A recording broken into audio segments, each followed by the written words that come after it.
What's going on, folks? Welcome to Less Than Normal. Here reminding you, do not be afraid of what goes bump in the night. Instead, be afraid of that which lurks, but cannot be heard, quietly watching you, until only the sound of your breathing remains. Then silence. Chris? Pew, pew, pew, pew, pew. Hello, everyone, and welcome to Less Than Normal. I am Chris, as always, joined with me on my whichever side that I'm Dave is on your your right. screen. This is Sir Dave. Sir Dave, how are you today? Tipsy. Moonshine! This guy. Yeah, It's better when it's real cold. Normally. We got a good show planned for you guys today. We got a bunch of stuff to talk about. That's only kind of a lie this week, too, which is great. Yeah. And we actually have a segment returning that we haven't had in a couple weeks. So that'll be good.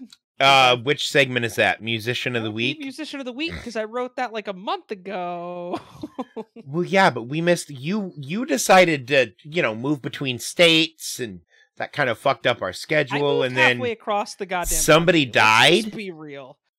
Oh, the Queen died, but that had nothing to do with us. I remembered somebody died in that span and could not remember why that was in my head. Yeah, to be fair, that doesn't really have much to do with us. But... I mean, it could. True. Look, I'm just saying, I can trace my lineage back to several royal families, but not the one that's currently on the throne. I can trace my family back to Boston. I could have told you that. I don't know how helpful that would have been for you. I could trace my family back to Boston. Well, no, I'm just saying, like, if enough members of the royal family abdicate, I could potentially claim the throne of England. I have a valid claim based on heredity from several different lines. Your powers for good. What? I said as long as you use your powers for good. Oh, of course. First thing we're doing, we're letting the public know what really happened to the elves, the fairies, and the brownies.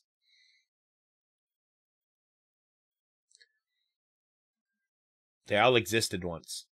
They were real. Yeah. No, and sure. They were delicious. This is your story, bud. You tell it how you want. In the days of yore, there was a man who sought to do nothing but smile. Alas, he had a problem. The trickster stole his mouth. So he invented the butt chug. Oh, God. Ugh. You know who's a master of the butt chug? Anyone got Steve-O's phone number? Oh. Poor Steve-O. You know what? Steve-O wouldn't come on a show on Twitch. He thinks video games are stupid. That's true. Dude, like, I'm like, Steve-O's a pretty chill dude. And then he starts talking trash about people who play video games. I'm like, look here, motherfucker! I will kick your ass. I don't know. I still like Steve. There we go. My monitors are better now. But I like video... Oh, that might be a problem. Oh, yeah. It'll be a fun problem for somebody else later. Present Dave apologizes in advance for what future Dave is about to do. Oh, and we have to record more videos after this show. Oh, yeah, it'll be fine. It'll be fine. What are you thinking, my guy? It's going downhill so fast, and we've been live for 15 minutes. Sugar, we're going down swinging. I'll be your number one with a bullet. Dave out here continuously trying to get us DMCA strikes. Do you really think I sing well enough for that shit? I mean, it's, you know, you never know. Thank you. Anyway, how was your week since we last met up on the show? It's actually been pretty good. Super Secret Craft is going well. Speaking of us recording after the show, that should be live on the YouTube channel sometime tomorrow afternoon, I would say. I believe so. Either that or Friday.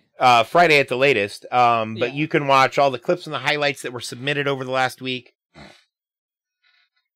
Probably Friday. We'll just call it Friday. And we'll call it Friday to be on the safe side. But the goal moving forward will be for it to be like, if we can get the process streamlined, the goal will be for it to come out Thursday afternoon. But for now, tentative Thursday, but for sure by Friday. Yeah. It just kind of depends on how timing works. Yeah. Did you just say Thursday, Friday, end of the week? I know, I said definitely by the end of the week. Which is how I preface everything. Anytime I have a video that needs to be edited. Oh, hey, speaking of that, how far have you gotten on Resident Evil 0? Dave, I haven't even started. I know. Definitely by the end of the week. All right, I'm going to hold you to that. See, this is how my process works with Dave. So I work for Dave on his YouTube channel. He was holding a sign that said "Will work for computer parts," and I sent him a whole crate full of them. Yeah. But every time he asks, "Hey, when do you think this is going to be up?" and I'm always like, "Definitely by the end of the week." And then by the end of the following week, it's usually up. And I'm like, what the fuck? And he's like, I didn't say which week. This is fair. I also used to work a full-time job that I had no life. Now I have a life and can actually make shit happen. Right. But yeah, hopefully YouTube on both sides is going to get sorted out. We have a bunch more programming coming to not only my channel, but the LTN Media YouTube channel as well, which is super exciting for us. We have podcasts like Pucked Up coming out. There is a potential other super secret project that's unrelated to Super Secret Craft, because that's also coming on the YouTube channel. There's a couple potential secret projects that may be in the works in terms of podcasts and entertainment on the Twitch channel. So I have tuned, actually been subscribe. perusing TikTok looking for bands who might be interested in appearing on the show. So that could be fun. I hear a motorcycle outside, so I do not hear it. Christian's taking his motorcycle out. I just heard. I'm like, oh, okay. Get your motor rolling. Head out on the highway. I need a mute for Dave's singing button. You need a mutant? No, I need a mute for your singing button. Oh, I was going to say, because On the my only side. mutant we have currently is Kamala Khan. That's confirmed. Allegedly. Alleged. No. Bruno's a pretty smart fucking kid. I'm going to call that confirmed. He was pretty confident. Well, she's the only confirmed one. Yeah, that's why I said allegedly she's the only.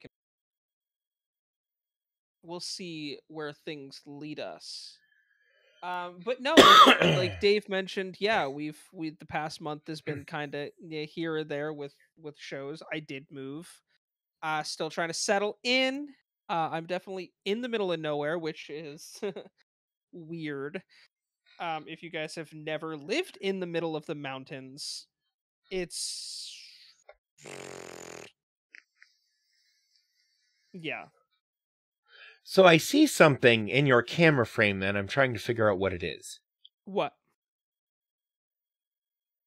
In front of the Burger King cup on Christian's desk. Oh, it's a vape. The blue and pink. No. Going the other way toward the wall. Oh, the white thing? Yeah. That is so I told you we switched to a mesh system for our Wi-Fi. Okay. That is that's what that is. I was going to say, because I'm like, I thought you hated the Alex A's. Amazon, because that looks like one of the Echoes. I have an Echo on my desk. I thought you didn't like them. No, we had at home. We had one in every fucking room. Oh, see, connected. I can't stand them for one big reason. What? I use the Google Assistant, and I can say Google, and I can say, a lot of stuff in passing. But until I say its specific activation phrase, which is not something that would come up in conversation typically. It doesn't go off. It just sits here and behaves like a good little boy.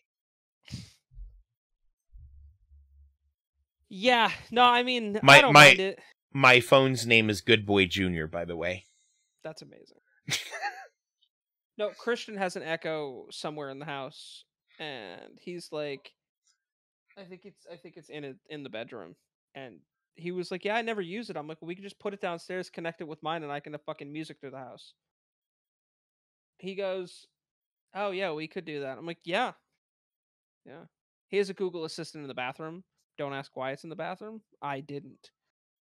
I know why it's in the bathroom. I can already tell you. Why?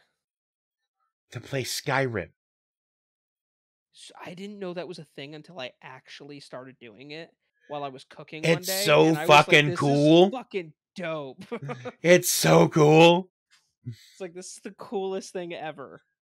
It's like playing D&D with a robot. Yeah, but it's like the same. It's like the same thing though each time. Eventually, it gets to be like the same. Well, right. It's like reading a choose your own adventure book. Yeah, it's like the same. But you can get choose your own adventure books for them too, I believe. Also, you can make your Echo talk like Pikachu. Don't you ever do that. When you talk to me, I expect fucking words, you little bitch.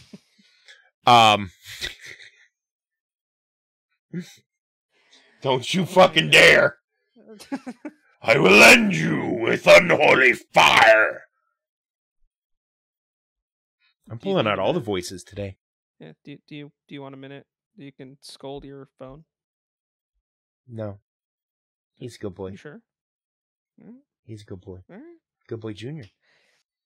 But yeah, like we were saying, we do have a good show in store for you guys today. Oh my god, how Dave. cute would a cute little, like, chibi phone be? That's like, but it's a phone, and it just says Good Boy Junior underneath. I mean... That sounds adorable. Maybe. You know who else? You know who else is adorable? Don't you dare talk like fucking Pikachu. But Pikachu. Well, besides Pikachu. Jigglypuff. Togepi. Togepi. Besides any Pokemon. Deku from My Hero Academia. No, She-Hulk. Oh, yeah. Green Mommy. Well, Jen is adorable. Yes. Yes. But it would feel weird to call a person who could literally, I don't know, pop my head like a fucking grape adorable. I mean, I'm sure she wouldn't mind that. Not popping your head like a grape, but being called adorable in that I'm sure state. she wouldn't mind either, especially once she got to know me. Anyway. Hey! Anyway. Episode 5 aired last week.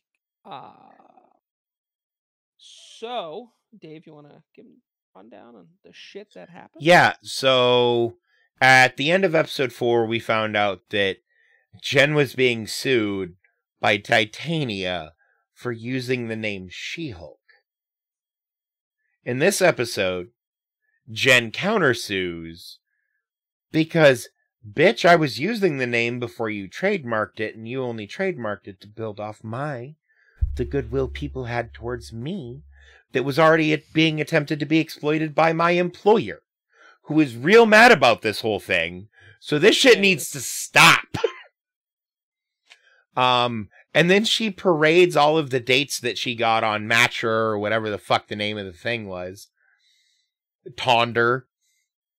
You know. Yeah, maybe. Or Tinger. Because Avengers. I'm pretty sure it was Matcher, but I like Tonger now. Tonger. We're going to call it Tonger from now on. Tonger, alright. All dating apps are now called Tonger. Tonger. Anyway. But yeah, no. So Jen parades all the people that she matched with and went on dates with, all of the weird dudes from episode 4, plus the cool dude who, like, I feel like there's more going on there. And, like, he has some shit that he's having a hard time dealing with, like, psychologically and emotionally. Because when you go on a date with one person and wake up with someone else, regardless of whether or not it's the same person on the inside, that will make you feel weird.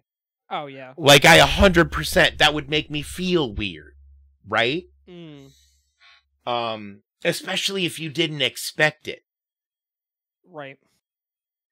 And, like, you can tell he doesn't know what to do with how he feels about her in this episode, just in the interactions they have and the things that he says. He says some kind of harsh shit that comes from a place of, like, not wanting to be hurtful, but wanting to be clear.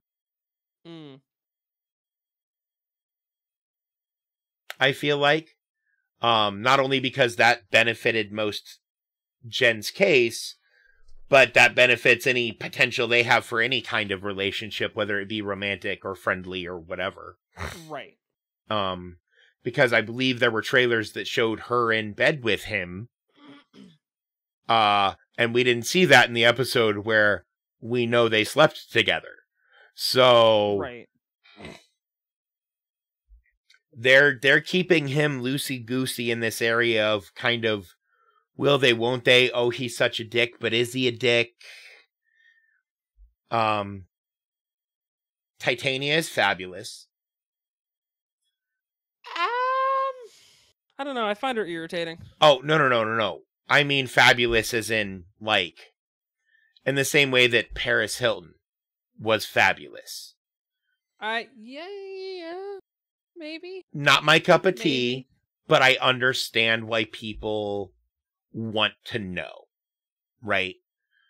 Because, like, I was never one for the Kardashian clan or anything like that. The Kardashian clan. Love it. They both start with K. Or wait, no. Clan only starts with K and once. Never mind. Ignore me.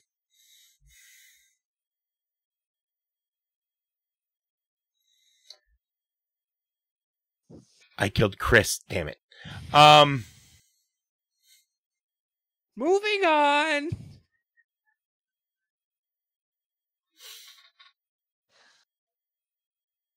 This is going so well.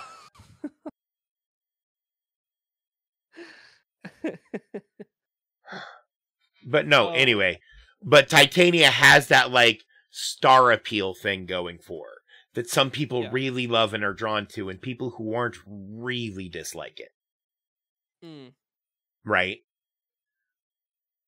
Hence why I don't care for the character. I like the character, the characterization is good, but the character is intended to be one of those people that you dislike. And that is done well. And the gal who plays Titania, how fucking tall is she? Because she is actually a very tall woman.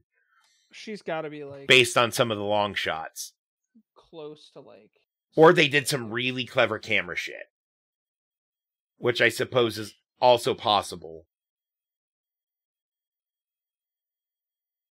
She is 5'10".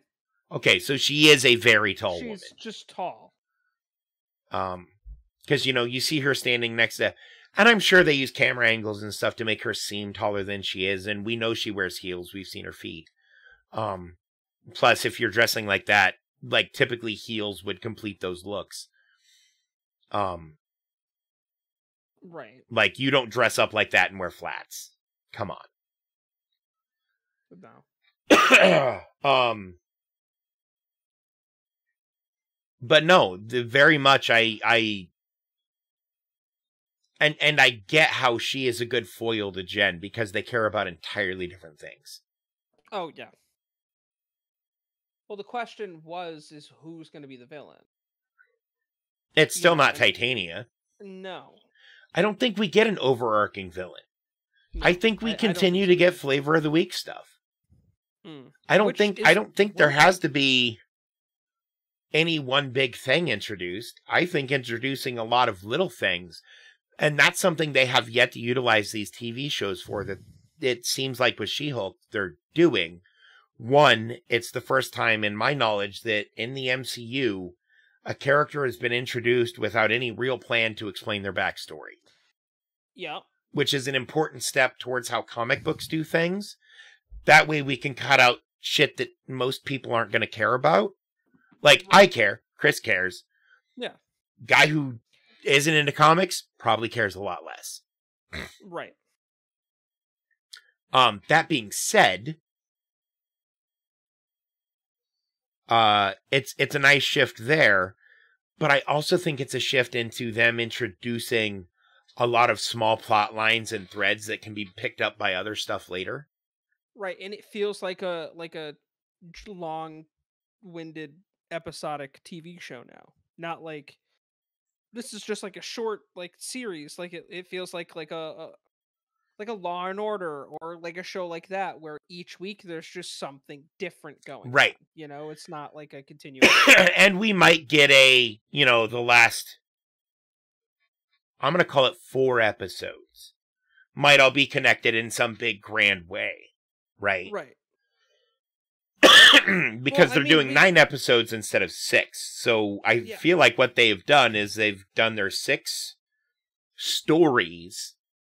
One of them is in just in 4 parts. Oh, not only that, but in this episode alone, we just got a random spoiler to something coming that is just there. Do you want There's me to no go over build-up. my theory? Sure. Okay. So we have Walters near the beginning of the series saying this show isn't just going to be a parade of cameos. So far, Okay. we've seen Wong several times. We've had Bruce twice. We've had Abomination. We've had Abomination. We had Megan the fucking Stallion. Yeah, as Megan herself. the Stallion. As herself. As herself. We know we're getting Daredevil. We know we're getting Daredevil. And that's not the big one. How Everybody long. knows Daredevil's coming. Yeah. I'm sure we're going to get Howard the Duck. In some facet. In some Howard facet, there will be a nod there. Yeah. But the end of this episode told me who the big cameo is that they're not saying shit about. Mm-hmm. Because there is a Deadpool shoe right behind Nikki's head in the hand-drawn art with Deadpool's face like this. It looks like his face is like pressed against glass. Like he's peering in, trying to get out of the shoe. Yeah. Gamer, did you bring that for all of us? We're going to get a Deadpool cameo in She-Hulk. Outside of the fact that we've needed one for a while, the characters are similar enough, and they both break the fourth wall, which allows for an easier hush-hush, sweep this under the rug, and these are just people who existed. They just haven't been talked about yet. This is BYOP, bring your own pizza. Bring your own pizza. Peanuts. Now I want pizza. Penis. No. Pea-pod? Yeah. Anyway. Pea-po? Yeah. Hi, welcome to Less Than Normal, where my entire job is to keep Dave on topic. But yeah, so we're getting Deadpool. You're welcome. I have another problem, Chris. What's your other problem? I didn't fill my pitcher. No? Is that what that is? What? What you drinking out of the bottle? This is my homemade hard cider that's like 20% alcohol by volume. All right, so let's move as fast as we can through the show. No. No, honestly, I personally feel like this is a breath of fresh air. Oh yeah, it's overall because it's so completely different than what Marvel's been doing with their TV shows, and I'm super happy with it. And I think, I don't know if it was you or someone else that I was telling this to, but I feel like the ones that are loving the show the most are the comic book fans. Like, the people who don't like comic books are the ones that seem to not have the interest in the show, which I get, but it's like, for those of us that are comic book fans and that read the comics, like, we're just like, all right, this is perfect. It's like the comics. It's making sense to us. The other group of people who really likes these, though, are people who like law comedy shows. Yeah. Or like shows like Scrubs, like dramedy style shows. Yeah, so like a Brooklyn Nine-Nine or shows like that. Even, right. Because like the way She-Hulk is written and the way a lot of those are written is very similar. Oh yeah. Oh, well, and that's the thing. And I'm super happy that this is the direction they chose to go with this character. And in the means of the television, aspect. So we'll see. I don't think after the show that we're done seeing She-Hulk. Like, we're gonna see She-Hulk a bunch more. I mean, except where? Moon Knight. I don't know, but they'll find a place. You can't just have a 9 episodes unless this is a show that they're just gonna keep picking back up as a show, which I would be here for. I'm fine for that. Yeah, I'm fine with that. Do 2 seasons a year. Give me 18 episodes a year. Yeah. Or like every 9 months. Right? Something. Yeah. Or like once a year. I'm fine with like 9 episodes once a year. Well, as long as they have enough other stuff they're doing. Yeah. And I mean, Hulu's been doing that with Letterkenny since they bought it. You get 6 episodes a year. Like there's your season. Boom. Done. Yeah, Gamer, I haven't watched it. Although that being said, I really haven't watched Star Wars stuff in a good amount of time. So I do want to check that out at some point. Like I haven't even seen Boba Fett or any of that. So you said Andor and my brain went, we haven't seen Andor and Rings of Power yet. No. Yeah, wrong Andor. But yeah, well, speaking of Rings of Power, it's not even Rings of Power. No. That's from Mayanite. That was the prince's name in Mayanite season 2 was Andor. That was. But yeah, speaking of Rings of Power though, I am 2.5 episodes in for the 4 episodes that are out. I've watched all 4. I'm a good boy. That's Good Boy Junior. Last night, but say hi, Good Boy Junior. Hi, I'm Good Boy Junior.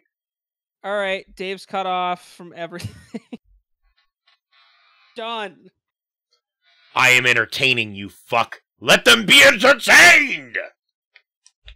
I'm pretty sure that's gimmick infringement and copyright. How? I'm pretty sure it's some gladiator shit. He said, are you not entertained? Yeah, I know. I said, let them be entertained. I don't know. He's implying that they are already entertained and will continue to be so. I'm implying that they are attempting to be entertained and you are impinging upon that desire. All right, however many attempts of entertainment so. Thoughts on Rings of Power so far? If it were a woman, I would send it all my money.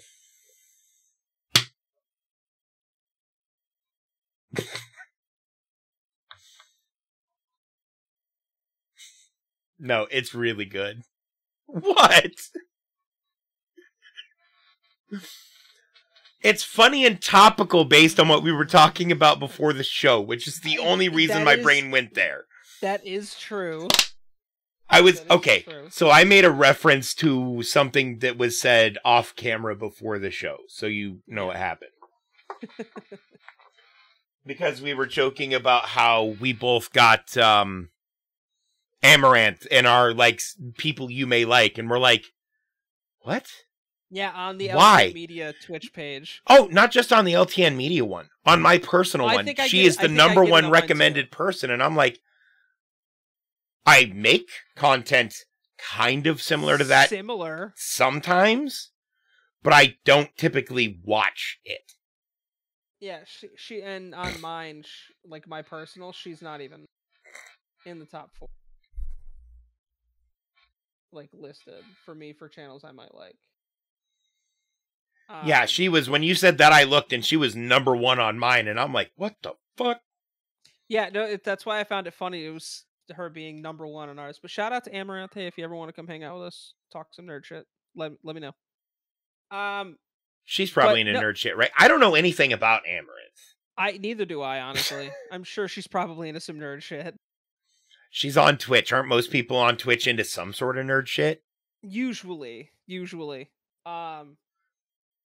But I think this is one of those situations where it's very hard to produce new content because of how beloved Lord of the Rings and all of the material surrounding that story is held to by the fans. It's held in such high regard. Yeah. I which is deserved. Yeah, oh, yeah, absolutely. I feel like when I first heard that they were making a show, I got excited, and then I was like, "Oh, this is a show. Oh God, I really hope they do it right." And they're doing amazing. The cinematography, yeah. Well, the cinematics as someone who read the Silmarillion and knows and remembers some of these stories and characters at least tangentially. But they've also, like, in the most recent episode, they introduced a character who was not in the Silmarillion, to my recollection. At least not in this form. Interesting. When are new episodes out? Fridays? I don't know. Is it Fridays? But yeah, no, it's really well done. Oh, okay, thank you, Gamer. Yeah, Fridays. I assumed most Prime shows do come out on Fridays. But when they don't, they come out on, like, Tuesday at 3 p.m. for no fucking reason. Yeah. Yep. All right. New episodes Fridays. Makes sense. All right. Thank you. Yeah. No. So honestly, as someone who's never read the books of any of kind, but as someone who's been obsessed with the movies since I was a little kid, obviously I'm not. I wouldn't say I'm as up there as other Lord of the Rings fans, but Right. I hold it to a pretty high regard because I've loved it for so long. See, and I read The Hobbit, The Lord of the Rings, and The Silmarillion before anybody ever knew they were going to make a movie. Well, another movie. Because they made one in the 70s, I think, that wasn't real great. I think it was The Hobbit. They made a Hobbit movie. Might have been The Hobbit they made in the 70s. I think it was, yeah, that wasn't good. But no, like, I don't know that it was bad, but, like, it's something you don't hear about, which usually isn't a good sign. Yeah, and I mean, it's not like the 90s It movie, which was bad. Oh, no, I loved the Tim Curry It movie. Okay, hear me out. I love Tim Curry. He's spectacular. It's a great comedian. When it comes to scary, he's not scary. See, in that 90s It is the reason that so many people my age are afraid of clowns. Oh, yeah. And then the new one came out, and Bill Skarsgård just went, "Hi, that was cute. Let me make everyone afraid of clowns." I'm still not afraid of clowns, but I have a Pennywise fucking I am something pop worse figure. than a clown. I'm a mime. Even my mouse pad is It themed, so I'm clearly not afraid. But Christ, he's in a box. Well, I mean, you know what they say: a mime is a terrible thing to waste.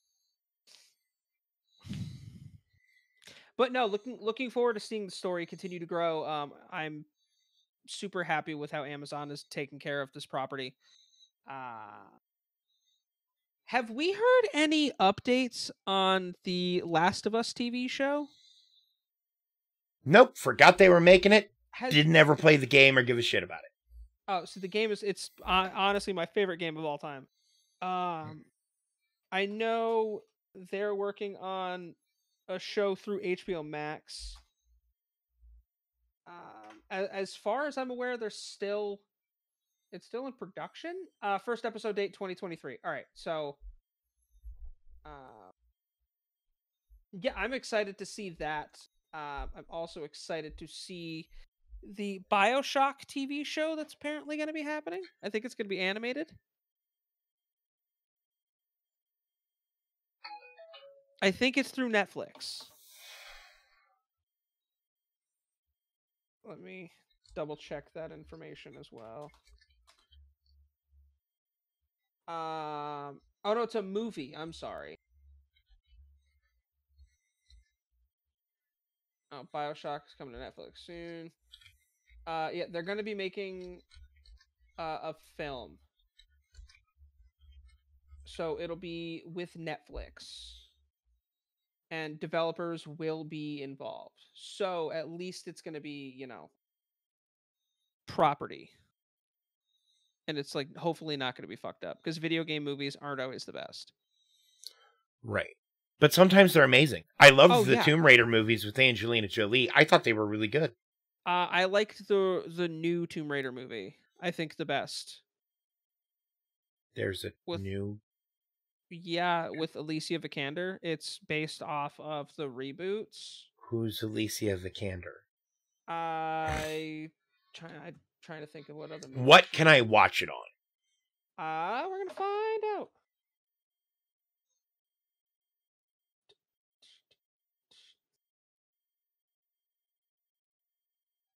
It is on Bravo now. Huh? It's on Bravo now, and Oh shit. Okay. it might be on Peacock, but it's definitely on Prime. You can rent it on Prime. Oh yeah, I don't want to. Where can I watch it for free? I think Bravo now, which would require a subscription. So probably Fuck nowhere. Bravo, unless you want to sponsor us, and then you you can be unfucked. VR chat. Gamer's not wrong. Fair. But as far as We don't talk about that here, gamer. We don't do that yo ho shit around here, guys. Promise. Nope. Not even a little bit. I believe that's all we have for like TV shows and stuff. Unless you have anything else you want to talk about. So I want to talk about a game that's coming out again. Because my brain put 2 and 2 together and got infinity. Do you want to just talk about video games now? Yeah. Yeah. So I'll talk a little bit about Breath of the Wild. There's some DLC coming out that you want to talk about. Because I usually don't talk about DLC. Yeah. And then we'll go over games that were released in the last week. How's that sound? Sounds good. Let's fucking do it. Legend of Zelda Breath of the Wild. You knew we were going to do it again. I'm obsessed. Okay, so. I posited a theory last week. That the Zelda that we have in Breath of the Wild and the sequel is Hylia. That sets herself up to reincarnate. Okay. Because of imagery and yada, yada, yada, and I went over all that last week, right? I made another connection that I'm fucking stupid. So, when the door opens, we get twinning dragons, right? So the heads are facing each other. But the actual fucking logo isn't twinning dragons. It's a twin Ouroboros. Okay. Which means the only thing that makes sense to represent is two beings ensuring that a loop continues forever. Right. So, she is a reincarnation of herself who sets the whole cycle in motion.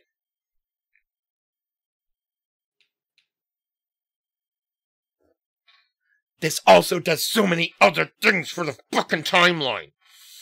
Okay, so we have 3 different timelines, right? That separate after Ocarina of Time. What if Ocarina of Time is an unstable point in the one timeline, and every time it loops through the cycle, a different one of those 3 events happens? So we get one of those 3 different timelines, but because of other shit that happens, it all ultimately ends up at Breath of the Wild, ensuring the loop. What if this game tears the loop? That could make sense. I mean, it's in the name. Well, it is tears because of how it is spelled in Japanese. The 2 words are very close, but they're not the same. But they're just as close in Japanese as they are in English. Right. Well, not just as close. There's a slight pronunciation difference. But, like, it's one I wouldn't recognize. Right.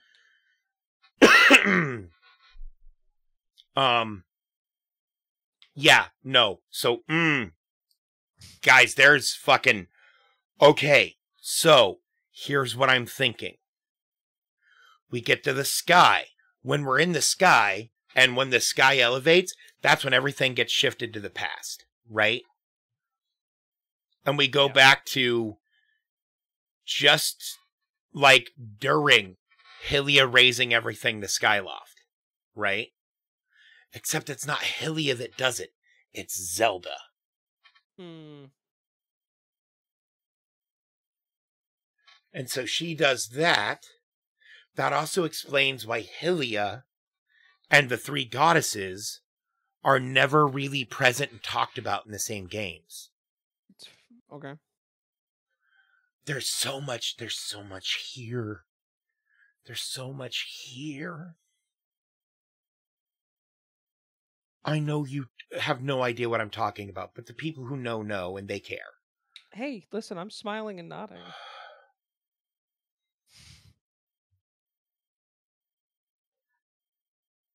There are only a couple of things they have to do, and this can be a perfect restart point, refresh point for the whole franchise.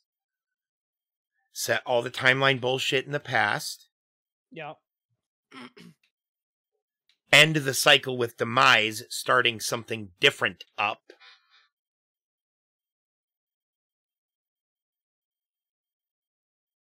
And clean slate.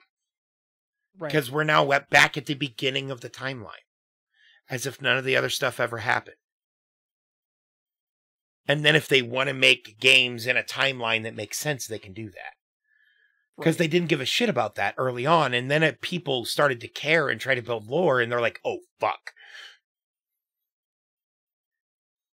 If they can put all of that behind them. Because, like, Breath of the Wild was described by some of the developers as basically a new start to the Legend of Zelda franchise. Right.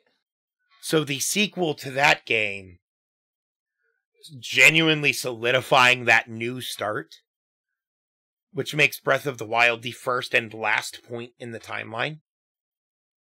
And depending on whether you're talking old gen, where all of the timelines are broken and defunct because of an endless loop that got created, or new timeline that nobody knows where it goes yet. It just makes sense to me. There you go. There you go. For those of you needing more Zelda updates, Dave's got you. I'm really passionate, guys. Dave loves Zelda.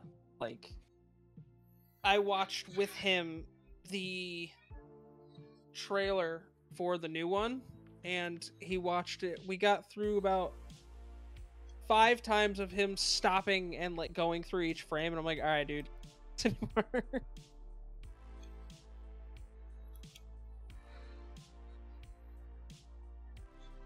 Power, wisdom, courage. The more you know. Knowledge is power. Knowledge is power. Remember that. If we can teach you anything at LTN Media, it's not.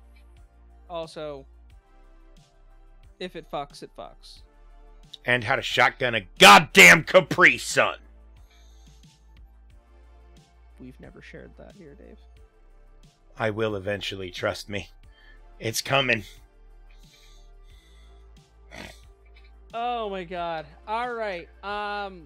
The only video game news, like Ron Jeremy and Boondock Saints. Oh my god. All right. So the only thing I have video game wise to announce is today it was confirmed. One DLC for 2 different games. Literally 2 different games, and one game is all right. So it was confirmed by Motorsports Games that there will be a DLC patch for the 2022 NASCAR Cup Series season that will be going to both NASCAR 21 Ignition, which is the newest game, and NASCAR Heat 5, which was, I think it came out 3 years ago, or either 2 or 3 years ago. NASCAR 21 came out last year, widely regarded as probably the worst NASCAR game of all time, which is saying something because the first NASCAR Heat game was ass. But they are releasing the update for both because fans of the NASCAR Racing Series games are still using NASCAR Heat 5. So what it'll include? It'll include the next-gen car, which NASCAR Cup Series runs this year, as well as updated paint schemes, driver lineups, and any new tracks that have been added to the schedule this season. Players on NASCAR 21 Ignition will receive the DLC free. But Jay Pinnell, who is the brand manager for NASCAR at Motorsport Games, announced that NASCAR Heat 5 DLC will come to the consoles, I want to say in November, but it will come with a price tag. Kind of understandable, I guess. Fuck them. But they said right now it'll be $12.34 as the price tag for the DLC. I'll pay $12 for it because hang on. If a price is ever listed as $12.34, that's the default number that's in there when you don't change it. 1, 2, 3, 4. Yeah. It's not going to be $12.34.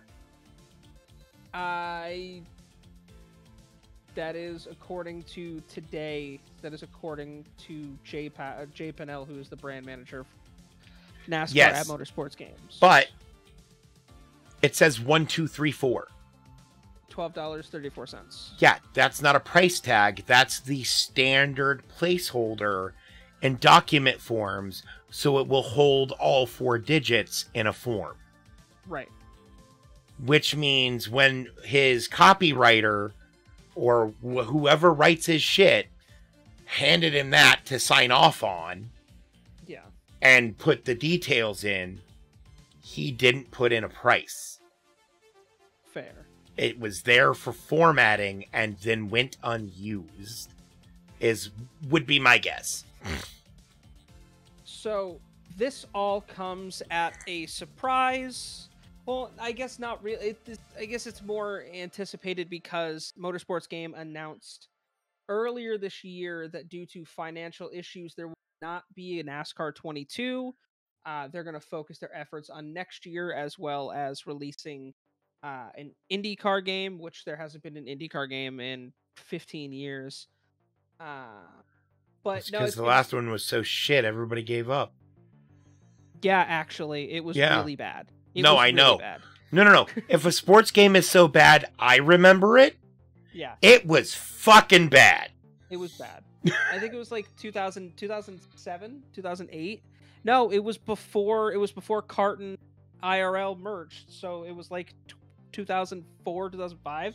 I was going to say it was right around when I got out of high school. Yeah, it was bad. That's all you need to know. But no, it's cool to see that Motorsports Games is still, letting their fans know, hey, what's up, boy? How you doing, Whoop? But yeah, no, I'm super excited to see DLC. Because I still play NASCAR Heat 5 from time to time until Motorsports Games puts out a game that's not shit. But yeah, no, I'm excited to see. Hopefully, that includes mechanics updates and like gameplay updates, because I haven't bought NASCAR 21 for a reason. It's bad. I mean, you can hope all those things. It's probably won't get them. You're not going to get them, but no. You know what my dad always told me? Hope in one hand, shit in the other. See which fills first. That's not even kidding. Those were actual words my father said to a 7-year-old child. Hey, I guess that's one way to look at it. That makes sense. Dave, what do we have in the realm of video game releases? So the first one I want to talk about, Bear and Breakfast released again, now for the Switch. But we talked about that before, so we're going to move on. Metal Hellsinger replaced on the 15th for new PlayStation, new Xbox, PC. It's a single-player game developed by The Outsiders, published by Funcom. It's a rhythm music shooter. So it almost seems like it would be like a bullets per minute style game. Okay. And it very much has that same Doom vibe that Bullets Per Minute has on, like, its... Yeah. Right. It's, Right. if you like rhythm shooters, which is surprisingly a whole fucking genre, Yeah. it'd probably be pretty good. The Outer Wilds released again, this time for the new PlayStation, new Xbox. Splitgate finally got its full release. Wayward Strand came out for PlayStation's, Xbox's, Switch, and PC. Hey, keep going. I will be right back. Developed and published by Ghost Pattern. It is an adventure game rated T for teen. It looks pretty cool. It looks pretty cool. I like the cover art.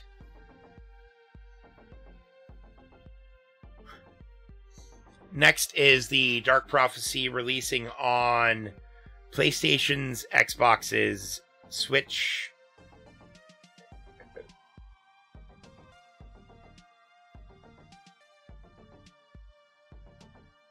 PlayStation's, Xbox's, and the Switch. Came out for PC in February. It's by Start Rap, published by Meridian 4. It's an adventure game. Rated E10+. It looks pretty cool.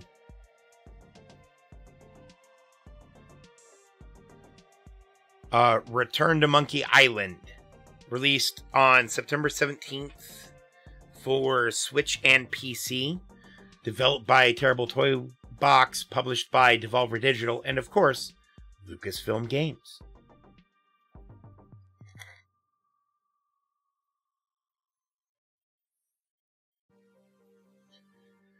Game called Deathloop, released for the Xbox Series X and S by Arcane Studios, published by Bethesda. Previously released for the PS5 and the PC last year. No idea what this one's about. Hardspace Shipbreaker finally got its full release for PlayStation 5 and the Xbox Series X and S.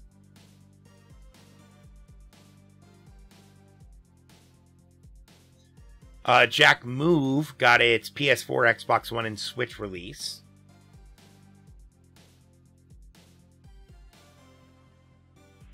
Solstice, released for PS5, Xbox Series XS, and PC. One-player game by Replay Game Studios, published by Modus Games. It's rated M for mature. It came out yesterday. And then Gundam Evolution, which is a shooter from Bandai Namco.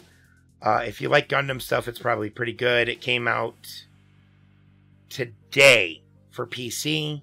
It'll be out on the 30th for the Xboxes and the PlayStations.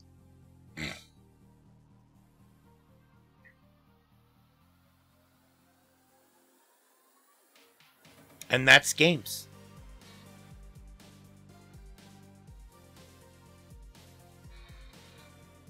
All right. I am sorry. I had to check on the dog. Oh, you're fine. Remind me to delete the VOD when we're done. Okay. I'm kidding. I'm kidding. It's like, okay. Yes, but I saw the panic in your eyes. Did you? I did. I live for that sort of shit. Yeah, no, you're kind of a monster. I am kind of a monster. Yo, posted a TikTok earlier today. Zach, don't tempt him. Or give him ideas. That said, it had the thing above your head that says what you are. Yeah. It said I'm the bad guy in someone else's story. Which is... That is so true. Well, which is funny, because when I killed Loki the other day, he's like, why did you kill me? I said, I'm the bad guy. Duh.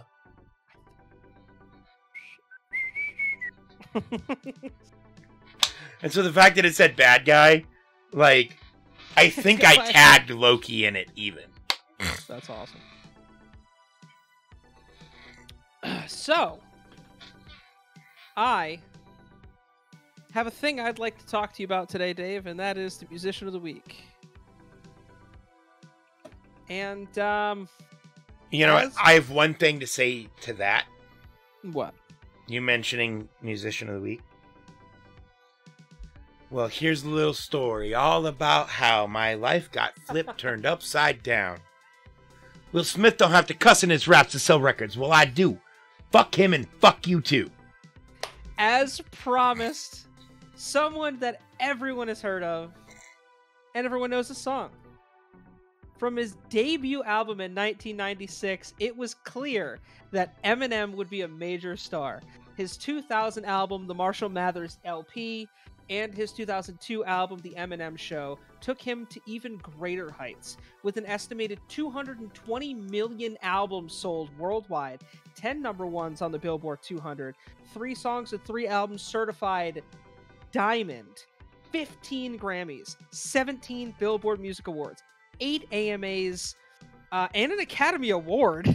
No wonder he was inducted into the Rock Hall of Fame in 2022. Being coined by many as the greatest lyricist in hip-hop history, Eminem is known for his storytelling, lyric abilities, and rapping speed when he just wants to show off. Eminem has collabed with many iconic artists, from Logic to Elton John to Kid Rock, Drake, is just to name a few. With his second greatest hits album, Curtain Call 2, had being just released a month ago, I believe. It is time we showed love to one of my favorite rappers of all time, Eminem. Dave. Marshall Mathers. Okay, so, a couple things. One, yes, this motherfucker has an Oscar. Wasn't even trying to get one, and I'm pretty sure he got it. Fantastic. Oh, but I'm pretty sure he got that Oscar before Leonardo DiCaprio got one. He got an Oscar before fucking Leo got. But, 8 Mile was such a good movie. Oh, no. Yeah, it was fabulous. But like Mekhi Phifer in that movie. Anthony Mackie is in that movie. Brittany Murphy was in that movie. She passed, Yo, I forgot she was all into drugs and shit. Yeah. Again, I believe Heather Locklear was in that movie, too. Heather Locklear was in all kinds of shit. She's, yeah. So like saying Heather Locklear was in something is like saying Michael J. Fox was in something. Yeah, probably. Yeah, probably. I guess the first question is, what separates Eminem from the greats? Like, the other greats of his... what made him stick out so much?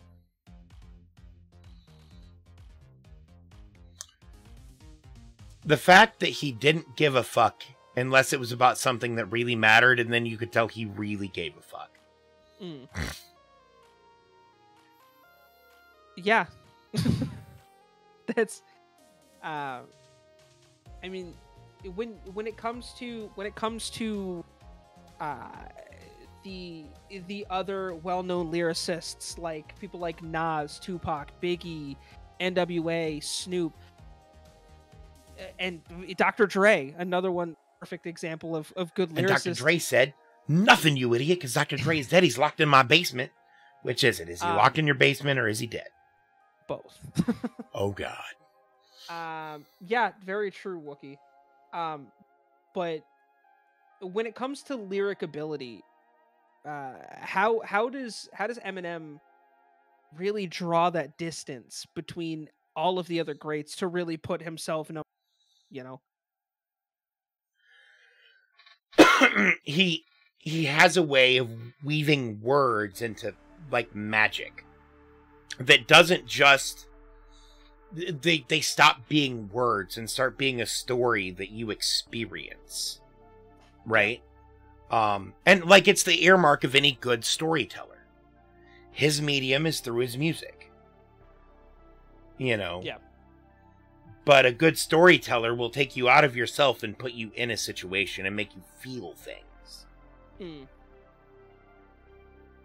Honestly, agreed, Zach. Unlike Vanilla Ice, who is kind of crunchy. And apparently owes everyone money. How do I word this?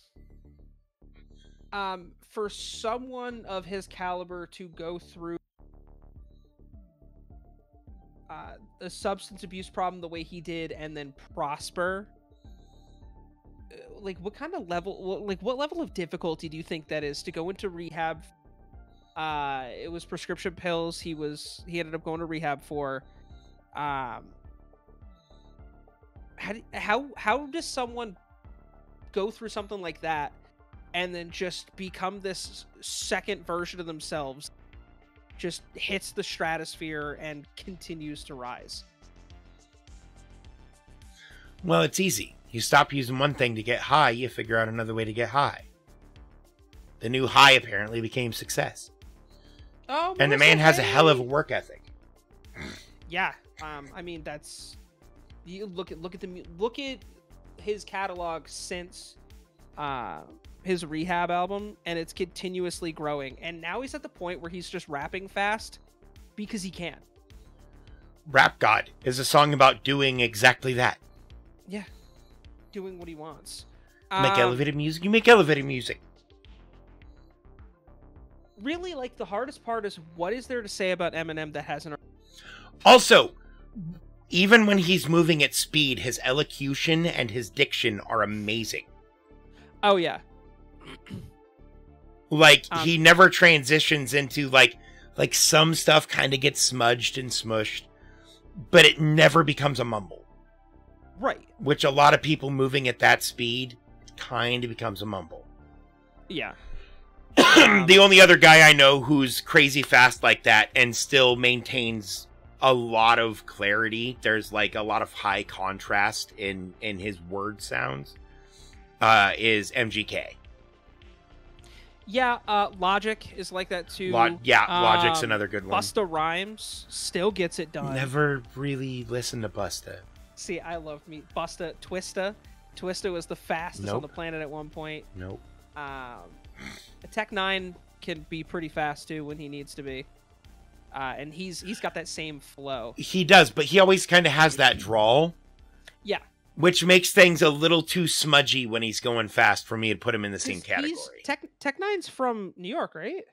Yeah, and it's drawl's not the right word, but that, like, you know what I'm talking about. Yeah, no, I know what you... Yeah, it's that... Oh, no, I'm sorry. He's from Kansas City. Is he? So he's got that... Yeah, he's got that weird Kansas City accent. Why does he sound like he's from New York? Everyone sounds like they're from New York. That's not true. Oh, maybe that's just me. I guess the only other question I have... Excuse me, Skynet? Machines? The program being fed into him is broken. He thinks everywhere sounds like New York. Oh, that is definitely not the case. Where I live now, nobody sounds like they're... Like you fucked up the chicken, right? But you did that for everybody, and that's fine. But, like... No? Okay. So I guess my only question left is, what's your favorite... What's my favorite what? Eminem song. Also, feel free in chat, too. What's your favorite Eminem song?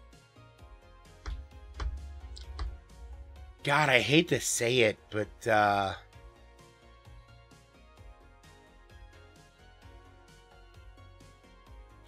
this is actually a hard choice. One of my favorite lines from him is on a track that's not even his.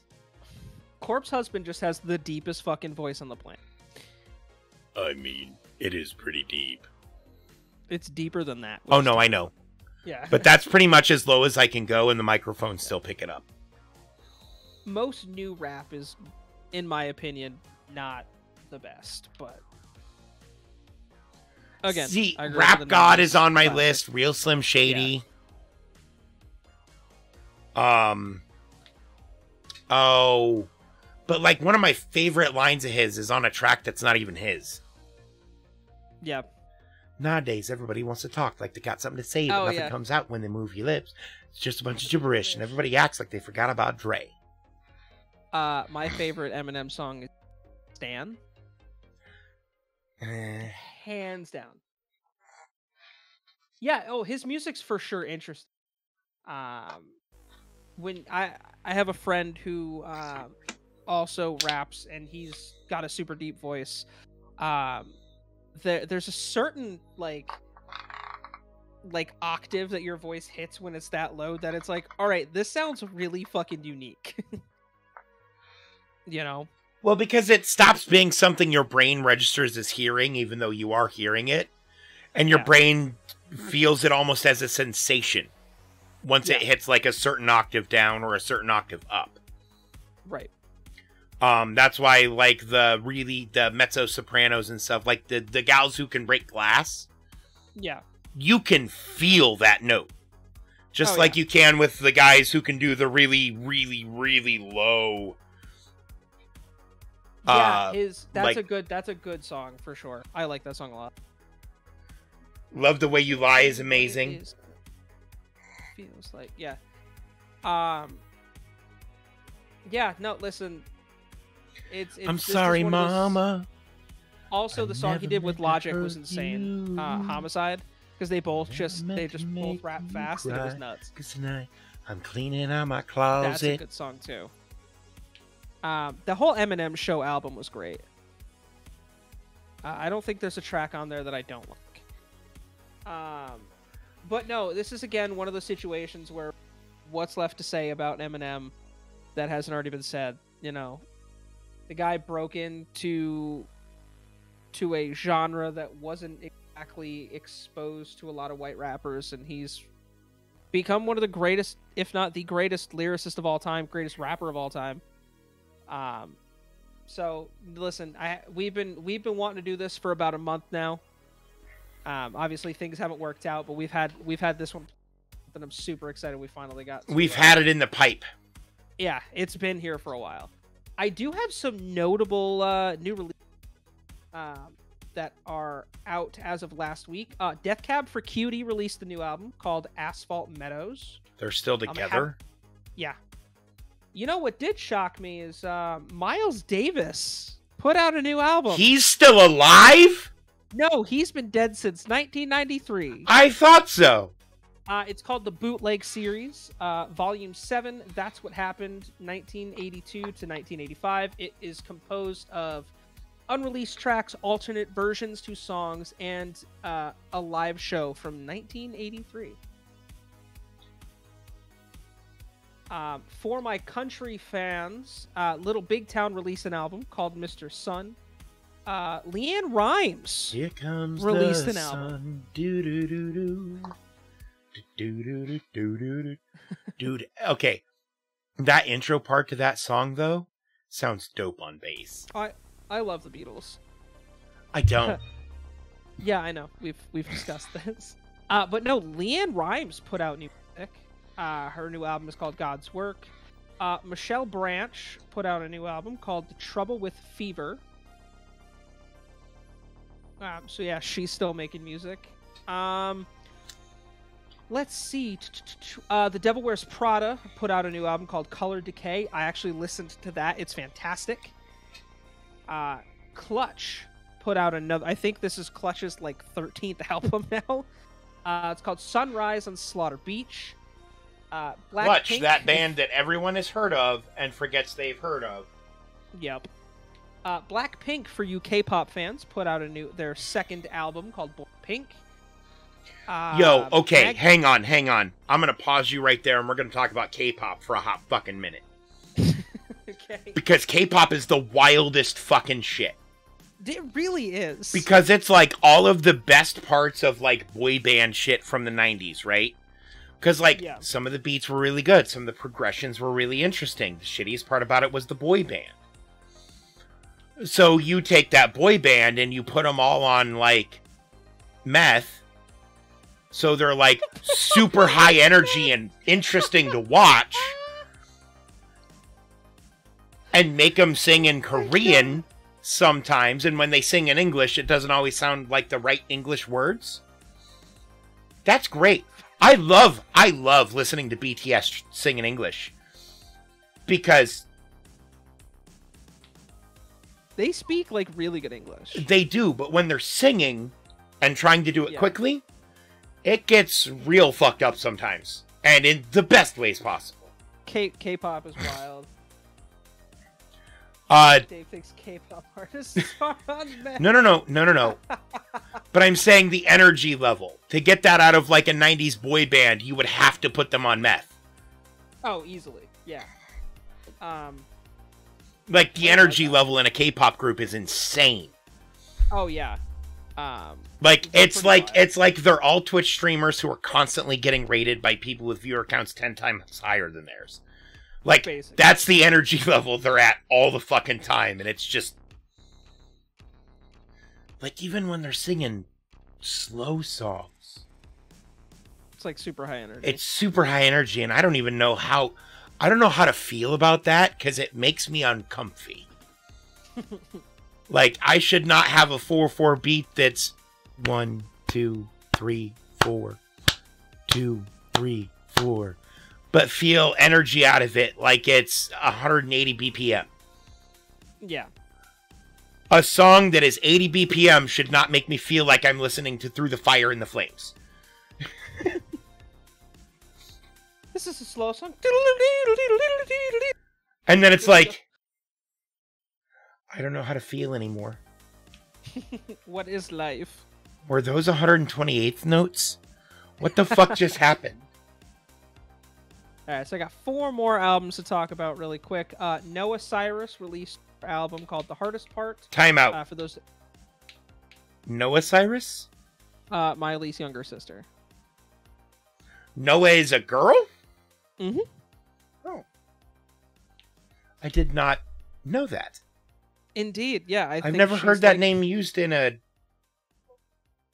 3 or 4 years younger? Yeah, no, it's crazy, Zach. Like, K-pop artists have, like, no life. But the life they have, like, they have fun doing it, though. Yeah. Like, you can see in interviews when somebody's being genuine and when they're not, and they all seem to genuinely have a good time doing it. Oh, yeah, Marissa, no lie. If you're playing Just Dance, K-pop songs are usually the best ones to go. Yeah, Gamer, she has a younger sister. Her name is Noah. Let's see. Maggie Lindemann released her debut album called Sucker Punch. So she is a pop punk artist. Her album sounds like a mix between 9 Inch Nails and Avril Lavigne. Manson. No, 9 Inch Nails, Marilyn Manson, and like Paramore level vocals. It's fucking wild. It's really good. I'll have to show you after the but it's really, really good. For my EDM fans, What's-O-Not released his newest album called Anomaly, and Steve Aoki released his newest album called HyroQuest Genesis. So that was being summoned by the Orville. Oh, just so you guys know, my new album is dropping next Thursday. Oh, God. It's called Sounds Dave Makes When Standing Up. Oh, God. I'm kidding, but... But, as usual, if you guys aren't a part of our Discord server, come join it. I post every Friday. I post in our chat... one of our channels, our music channel, I post every album that I think is worth listening to that week, and I actually post links to it. So if you guys aren't in the Discord server, come hang out with us. But yeah, that is everything I have. Musician of the Week. Do we have an activity today, Dave? You're not gonna like it. I'm not doing that test thing that the girls did last night. Oh, no, you're not. Or the impossible test. We're doing the impossible quiz, but we're doing it together. I've never played it either. God. Also, this is why you let me go on my tangents. Why? Because we're at the end of the show and we're only halfway through the show. No, we still got stuff to do on the show. Do we? Yeah. I should look at the show sheet more often, I guess. I thought we went through everything. No, there's still like 2 more things, 3 more things that we haven't even done yet. All right. I like Taylor Swift. I'm not gonna lie. I do very much so like Taylor Swift. Her songwriting is great. All right. Well, hey, let's do this impossible quiz, I guess. I'm pulling it up. I'm gonna be fucking miserable doing it. Oh, yeah, and next week we're playing the impossible quiz too, by the way. God. Or maybe the girls will. Yeah, we'll have the girls do it. And we'll play 3. Okay. There are lots of impossible quizzes, by the way. Oh, is there? Yeah. Terrifying. We do have a cool list after the quiz that I'm gonna go. Oh, that's right. Her new album's coming out soon. But yeah, keep an eye out in the Discord server. Every Friday, I post every album or notable albums that are out, and I post links, Spotify links, so you guys can listen to them. Also, if you guys haven't had a chance to, check out our merch store. We have a lot of cool stuff on there, a lot of fun stuff, and it's all reasonably priced, and it's good quality. I wore it last week, right? Last week for the show, I believe. I don't fucking know. I believe so. I think it was last week. Dude, I don't remember what I had yesterday for fucking dinner. Fair. I don't remember. Did I eat today? Yeah, I did.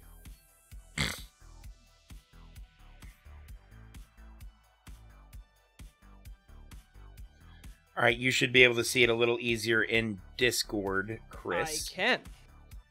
And I'm going to pause the music real quick. All right, you ready, boyo? Yeah. Let's go. Also, big shout out to Addicting Games. What should we do, Chris? I would say hit begin or run away. One of the two. That is so loud in my ear. That is pretty fucking loud. Wow. Run away. Yeah, see? Just run away. Like, it seems like a better idea. Right? Slap me, dudes. And I've never done the impossible quiz, so I thought it would be fun. All right, let's see how this goes. How many holes in a polo? 3. What do you think, Chris? No. Oh, There's yeah. Oh, 1, what? 2, 3. What?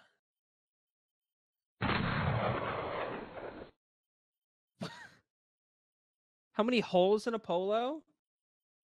4. How is it 4? One on the neck, 2 sleeves, and the bottom. Oh, I was thinking the word polo, or like the game. No. I forgot it was also a shirt. Can a matchbox? No, but a tin can. I say we go with no, but a tin can. I feel like that's a better. Yeah, Hey! Answer this question backwards. Backwards. KO.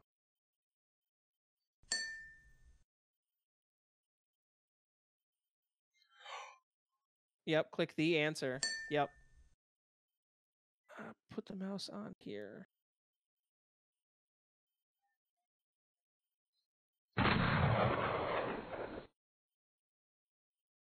That's impossible. No, it's not. I didn't do anything. Suck at this. 4. 4? Yeah.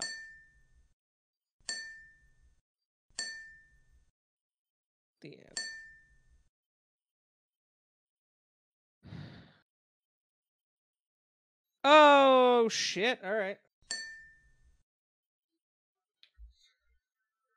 The square root of onion. Shallots. Probably. The answer is really big.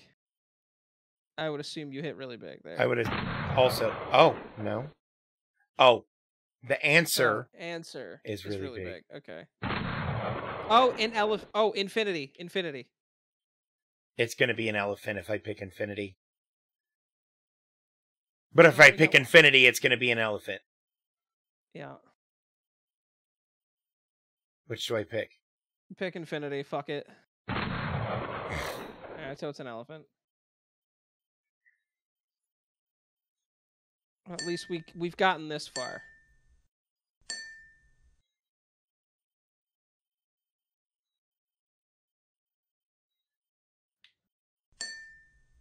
Shallots. An elephant. Search. Oh, there it is.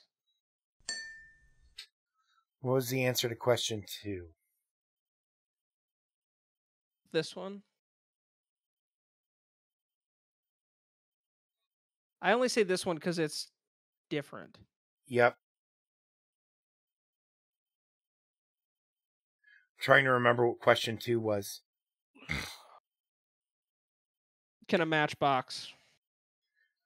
No, but a tin can. That wasn't the question. That wasn't question 2. Hit this one, see what it says. Nope. Left or right, chat?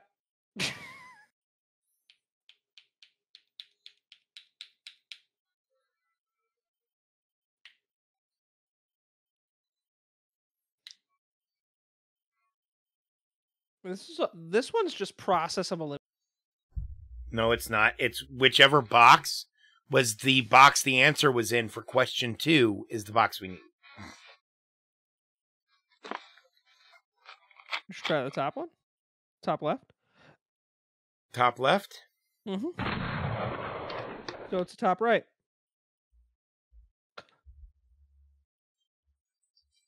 See, process of elimination.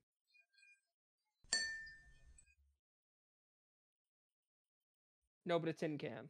So no is probably also a correct answer. Yeah.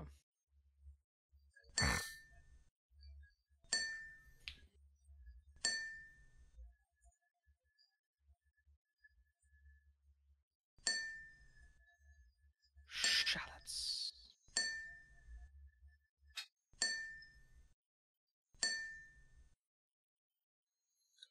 Teeth choose food. Yes, it does. Hey. What follows December 2nd? 142 dwarves. A question mark. Nope. December 3rd.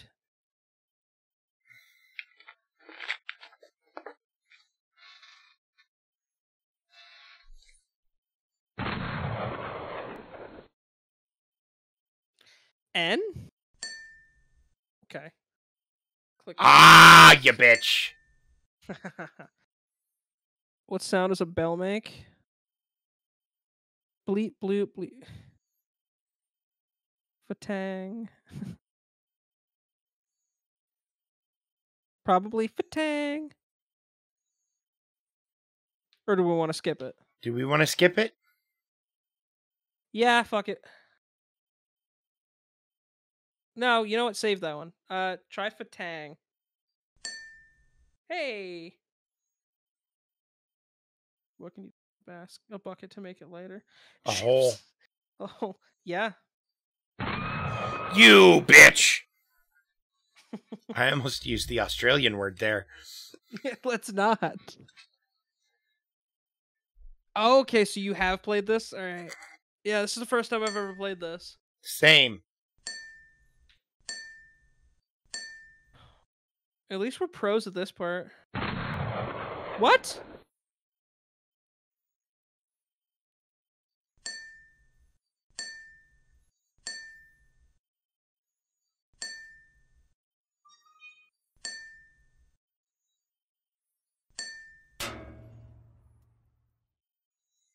N.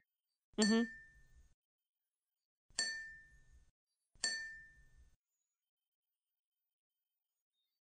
Torch. No, wasn't You already hit a hole. that wasn't And right? that wasn't right. Try torch. Hey. What the fuck?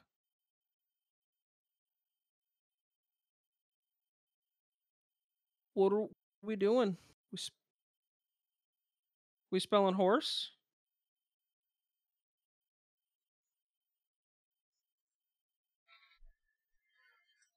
I think we're spelling horse.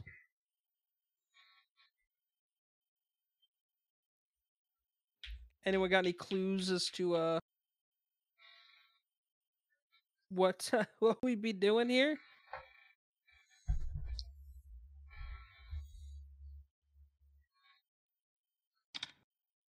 Yep.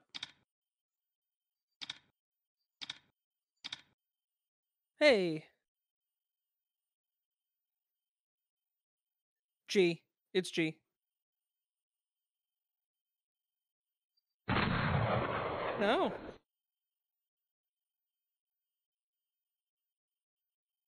It's H. Oh, yeah. Pretty sure it's walrus.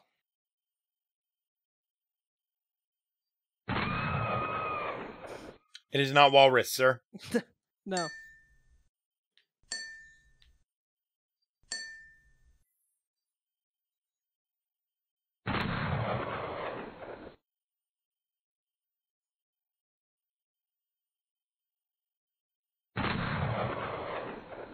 What the hell? Clipping that edge. What? Didn't even come close to clipping the edge. What?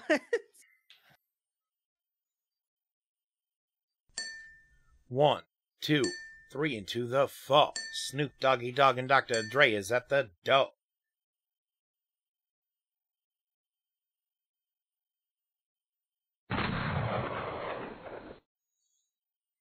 I don't understand.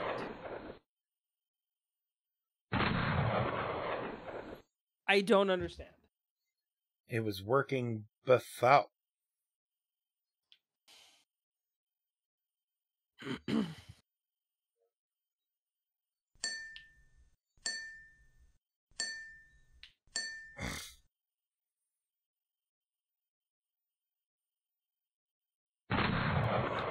I know what it is. What? You gotta hit go first. What? I said, is it not letting you hit go first? Dude, the fuck.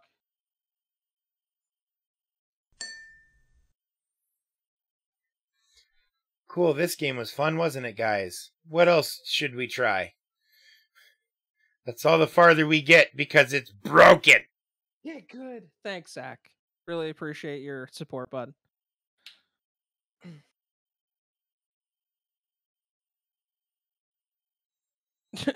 This says I don't even know. Should we see what I don't even know is? I feel like we should.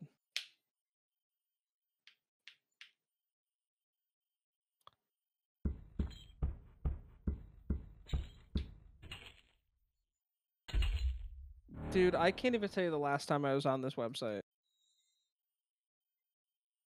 It's been years. Ploy? Play? Ploy?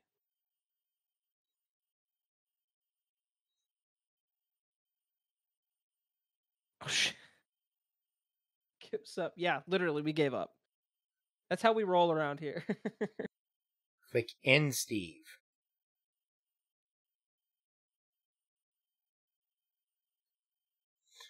Next mission. Have him get eat. Me hungry. Me want to eat. Are you just gonna click on his arm? Yep.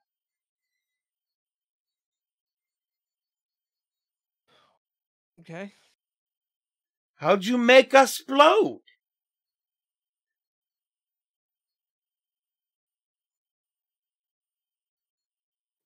Maybe the key. Hey. Well, you're not allowed. Next mission. Cover his nude.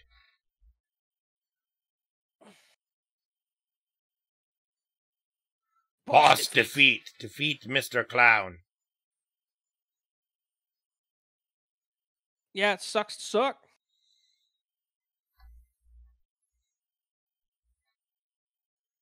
Draw.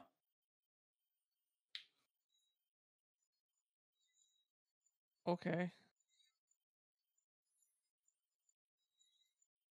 This is going so well. What light are hotter? Fire.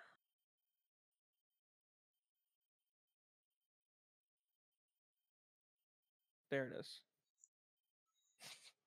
Ouchness tester. Fix rocket, please.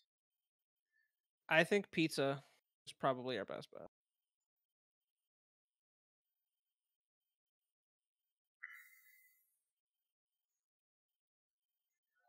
We'll make it a pizza plant. Yes. God, can that be a real thing? Like, all you scientists out there, can you please create a plant that grows pizza? Like, for all of us.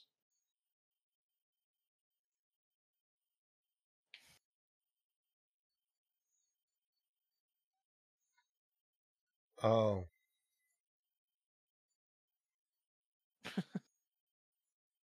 Hooray. I had to put everything inside the... Find me.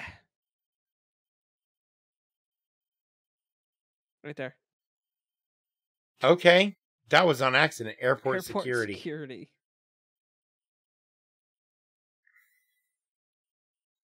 He's smuggling drugs. The kid I don't trust the kid.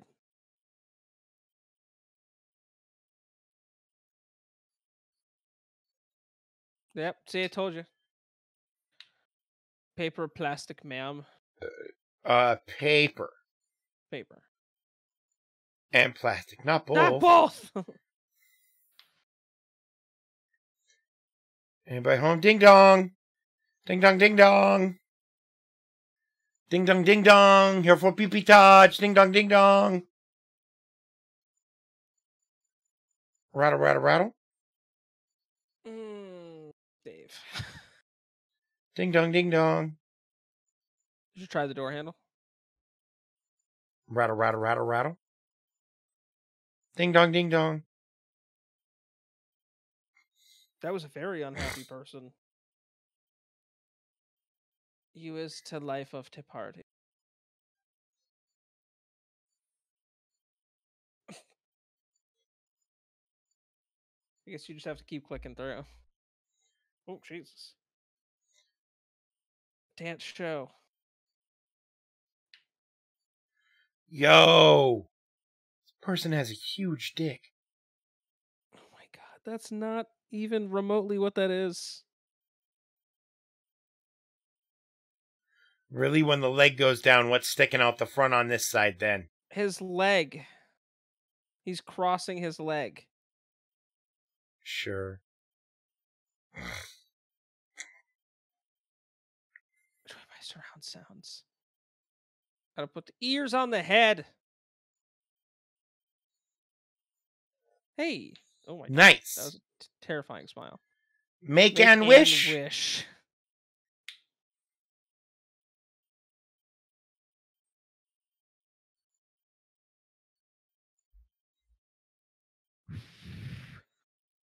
Everyone blow out the candles. Wish came true. Oh my god. Deal or no deal? Look, it's Howie Mandel. Stop. Aren't you sure? Deal or not deal? Take the deal. Where do I click to take the deal? I guess you can't take the deal. Would you try closing the top? I can't. Did you click Howie? Did you click Howie's face? Nope. Howie loves being touched. If you ever meet Howie Mandel in person, just lick your hand and touch his face. I'm kidding. Don't do that. He'll have you shot. He will literally, yeah. Okay, he won't have you shot, but don't do that to people. That's fucked up. He'd probably kick your ass. Just lick his face. There you go, Zach. Yeah, I got nothing. Oh, there it is. Drew is so stealthy. Oh my god. That is a whale. Oh, there you go, ninja.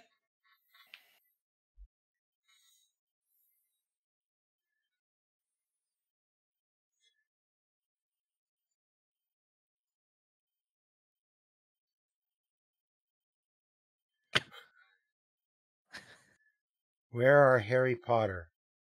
In the girls' bathroom. Where are Magic Boy? Are you Magic Boy? Yes. I found Magic Boy. Hide evidence.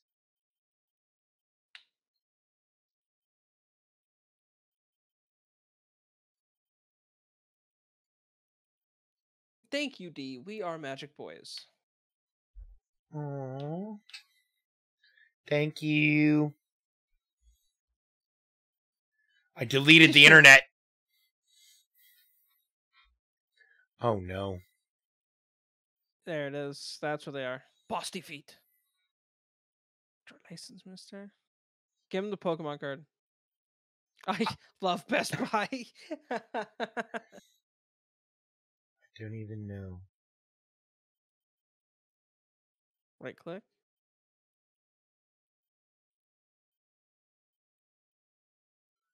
Clicks here to win to game. Clicks here to not win to game.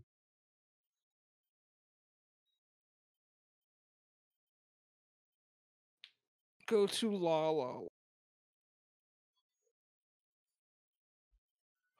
No. You're not the boss of me, ho. Get crunk. Is this 2003 all over again? Yeah.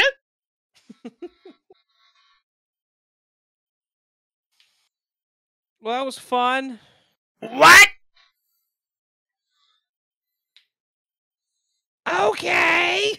Okay. So, I feel we got a couple things to go over in sports, and then I got a fun little for us to talk about. Fun little thing. Oh yeah, I forgot about sports. Yeah. Got some stuff to talk about. And beer. And beer. You forgot about this stuff. I forgot about Dre. You did. You forgot about Dre. You can't forget about Dre. Do you really hear I Got a Feeling? Hmm? What? I don't know.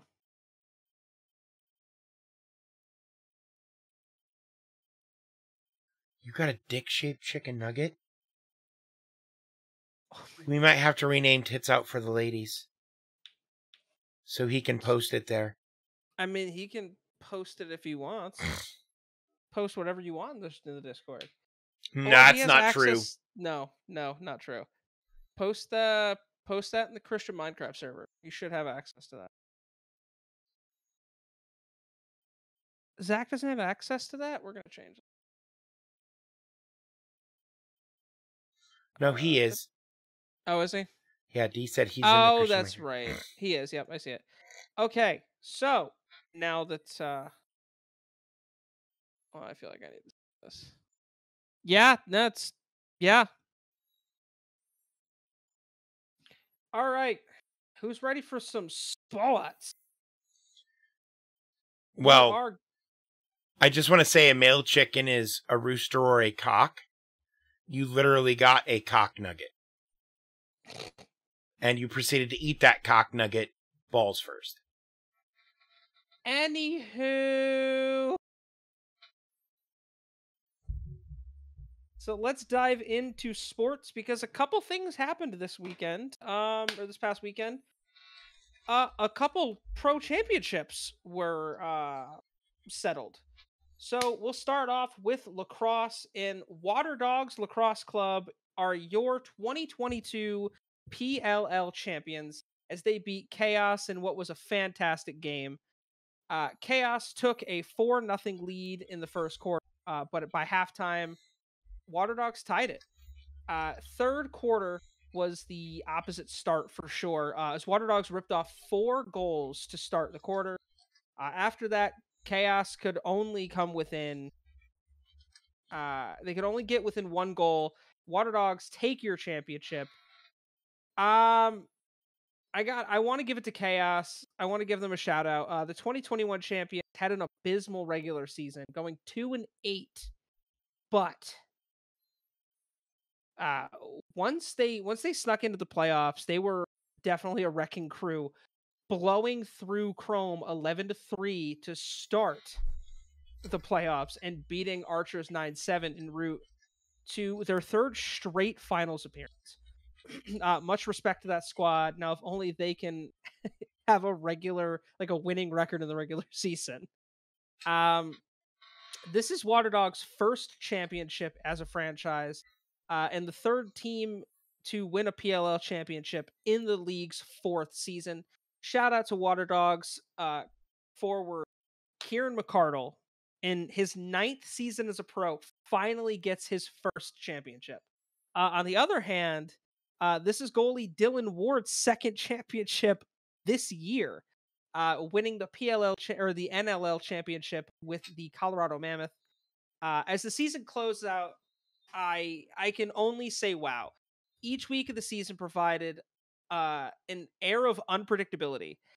Each team having what it took to win every game, but with the quality of each team being so high, you're truly getting to see the best players in the world.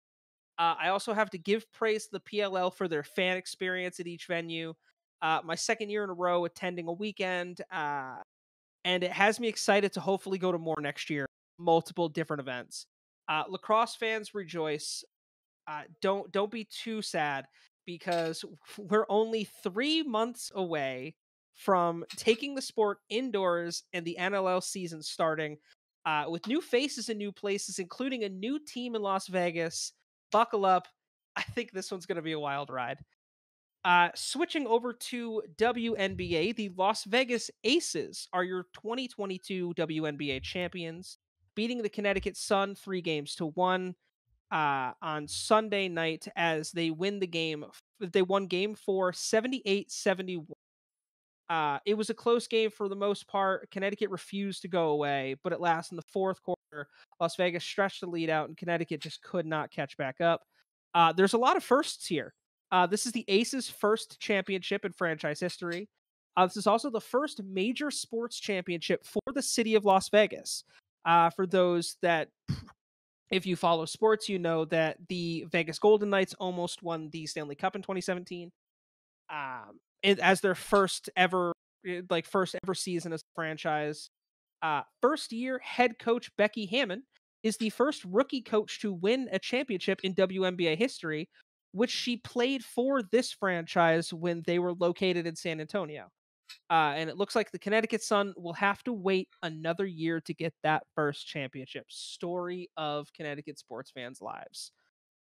But the one thing I really did want to talk about is the craziness that happened on Saturday night. We have another new winner emerged this past weekend as the NASCAR Cup Series hit the concrete of Bristol Motor Speedway on Saturday night for the Bass Pro Shops night race. All eyes were on playoff standings, and who will make it to the round of 12. The night was full of drama. Ford seemed to be having issues with cutting right front tires. Multiple cars went out with power steering issues. Uh, Playoff drivers were no exception to the problems yet again, as Tyler Reddick, Joey Logano, Austin Dillon, Ryan Blaney, Alex Bowman, and Kyle Busch were all either out of the race or caught up in a wreck and multiple laps down. The highlight of the race was the dominance of RFK Racing, led a combined 278 laps between both cars. Late in the race, Brad Keselowski blew a right front tire while leading, which allowed Chris Buescher to finally break through this year and get his second career victory in his 250th career start. Buescher has been fast all year, and he's come close at least 4 times to getting a win. Glad to see him finally break through. The rest of your top 10 looks like Chase Elliott finished second, William Byron third, fourth was Christopher Bell, who looked dominant, and I believe he led 143 laps. Kyle Larson finished fifth, sixth was Ross Chastain. AJ Allmendinger looked clutch and finished seventh. Eighth was Cole Custer, which is his best run, I want to say, since the beginning of summer. Ninth was Denny Hamlin, and Kevin Harvick finished 10th to round out your top 10. This makes 19 different winners this season, which ties the record for most winners in a season. The last time 19 different winners happened was 2001. And with 7 races left, it's very possible that we can get to 20.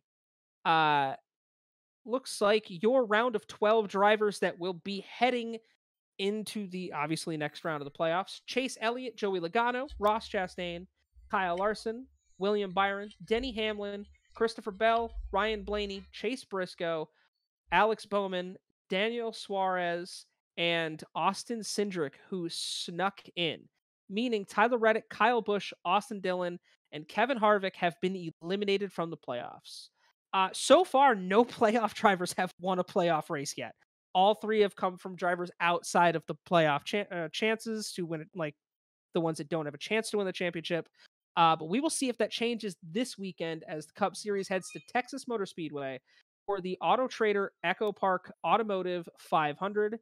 Coverage begins Sunday at 3:30 on USA. I will say that there is 3 drivers out there that have yet to win a race this season. That I'm kind of shocked. First off, Ryan Blaney hasn't won a race yet this year. Martin Truex Jr. hasn't either. Those are guys that are usually super consistent. As well as Brad Keselowski, obviously first year owning his own team and having a majority stake in Roush Fenway Keselowski Racing. Seeing Chris Buescher break through in the 17 gives me hope for Brad to break through the season. But there's still 3 guys that could easily win. We could easily see 22 or 21, 22, maybe 23 different winners with 7 races to go. So I'm super thrilled to see what happens this weekend. And like, again, like normal, Dave's really not into racing, but he does every week like to hear what chaos ensues this NASCAR season. It's true. These are facts. But Dave, I have a list that I was scrolling through the interwebs today. This is from Eat This, Not That. It is the 20 best fall beers you need to try now. This was published on September 16th, so it is incredibly recent. I will go through the rundown of said beers, and we will discuss if they sound good, if you've had them, if not, so on. Number 1 is probably the most obvious list for fall beers. It is Sam Adams Oktoberfest. I already disagree. Really? Yeah. Oh, you're not a Sam guy. Oh, no. I love Sam Adams. I like Oktoberfest. However, you can't get Oktoberfest all fall. No, you can't. You know, you can get all fall. What? Blue Moon. Blue Moon is you can get anytime. I know. That's why it's better. It's more accessible. It's not a fall beer. It's a beer I enjoy in the fall. I enjoy that in the summer too, but oh no, wheat beers are too heavy for midsummer drinking. You got to drink something like vodka. So that's, well, again, this is fall beers. Oktoberfest, Sam Adams, dude, well known. Giving you a hard time. I know. Okay. Quit being flustered. I'm not being flustered. I'm I'm making you fail for content. I know. Yes. Rule number 1: don't fuck with the host. Rule number 2, don't fuck with the producer. Basically. But no, and in iconic fashion, Oktoberfest is fantastic. Stone 26th Anniversary Imperial IPA. I've never had it. The Stone IPA is all right. Yeah. It says, frankly, this big, bold IPA would be as welcome in the depths of winter as in autumn chill. Okay. No, rule number 3 is be fucked together. Yes. Hashtag be fucked together. Hashtag be fucked together. It's the title of my autobiography and my sex tape. You figure it out. 9.7? Wow. This is huge hoppy profile, enlivened. All right, yeah. I'm going to have to see if I can find this. But 9.7 for an IPA is pretty heavy. For the Stone? Yeah. Yeah. So we got number 3, Young's Double Chocolate Stout. Okay. I'm going to say this about chocolate stouts. And I haven't had Young's. Same. Traditional stouts have chocolatey flavors in them anyway. Right. Without having chocolate.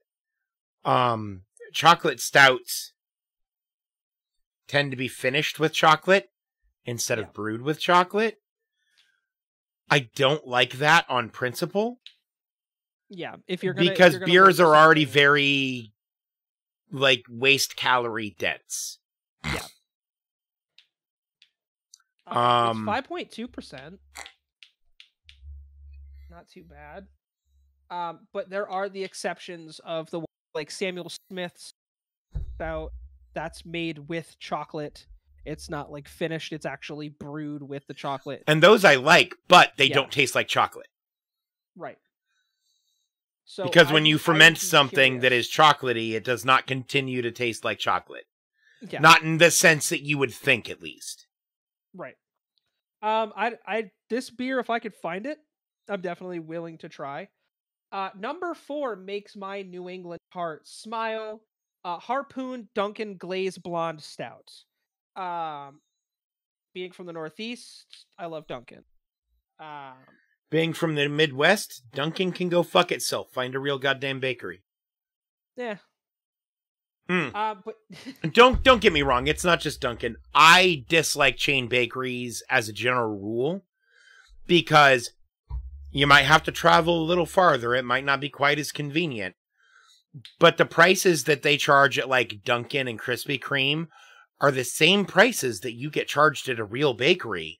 But the shit from a real bakery is better, and that is a local business. So the money is staying in your community instead of getting wishy-washied through a corporation first. Right. So it looks like this is part of a full collab with Dunkin' that Harpoon did, which makes sense because if you guys aren't familiar, Harpoon is in Massachusetts. They have Harpoon Dunkin' Pumpkin, Midnight Dunkin', the Blueberry Matcha IPA, and Maple Cream. Quit putting fucking blueberries in things. It's fair. What up, Icy? I don't know. No, like it tastes good. Yeah. But a mom and pop bakery, in my experience, always tastes better and is the same price or cheaper. So like it doesn't make sense. Right? Like, yeah, it tastes good. And if you're in an area that doesn't have shops like that, go for it. You know what I mean? Right. But it's sad to me. There was one of my favorite local bakeries closed down. Not because they couldn't compete price-wise. They couldn't compete with the location of like local places like Krispy Kreme, yada, yada, yada. And they had a good location, but the amount of advertising required for a like mom and pop business to let enough people know they exist. And that's why I always prefer mom and pops. Right. Because they go out of business, not because they don't make a good product or not even necessarily because they can't compete in price. But when you think, man, I want donuts, what are you searching your phone for? You look up Dunkin' or Krispy Kreme. You don't look up donuts. Right. There is a spot where I used to live that had amazing donuts that was not a Dunkin' or like a Starbucks or any of that. So, number 5, Dogfish Head Pumpkin Ale, or Pumpkin Ale. I'm sorry, that's how they spell it. But yeah, I have absolutely had this one. This is another brand under the Boston Brewing Company banner. This one's really good. But this is one like So it's a seasonal like Oktoberfest in the sense that every year it tastes different. right. So I will say I have had that as well. Yeah. Because if a place makes strictly seasonal beers, their distribution is pretty good. Oh yeah. You know what I mean? Dogfish has had, I mean, everything that you could think of. And I know I've had several Dogfish Yeah. things before, and that one rang a bell because you said, "Oh, excuse me, pumpkin." Pumpkin, yeah. I've had it. Yeah. It's ass. It's completely horrific. Honestly, however, mom and pop everything is usually better. Usually. However, and this is a big however, I don't like pumpkin pie. It's fair. Not a lot of people do. It's a texture thing for. Oh no, it's not the texture, it's the flavor. Oh, okay. I find the flavor of pumpkins and squash in general, though a pumpkin isn't a squash, it's a berry. I think pumpkin is falls in the berry family, but the rest of them are gourds. Unless a pumpkin is also a gourd, and I'm thinking of something else. I think a pumpkin is a gourd. And I'm thinking of something else. I don't like the flavor of any of that stuff. Like squash in general, and like gourds in general. It's fair. It's fair. And it's the flavor. There's a Gordon. Nice. My kid Gordon. You should name him Joseph Gordon Levitation. Boom. But spelled Joseph with a G. So here's one that I haven't heard of coming in at number 6. Otter Creek Copper Ale. I am not familiar with this one. It does say it's more on the sweet side. 5%. Says it's a great mid-afternoon beer. I've never heard of it. I'm not familiar with Otter Creek. I don't know where they're located. Probably near a place called Otter Creek.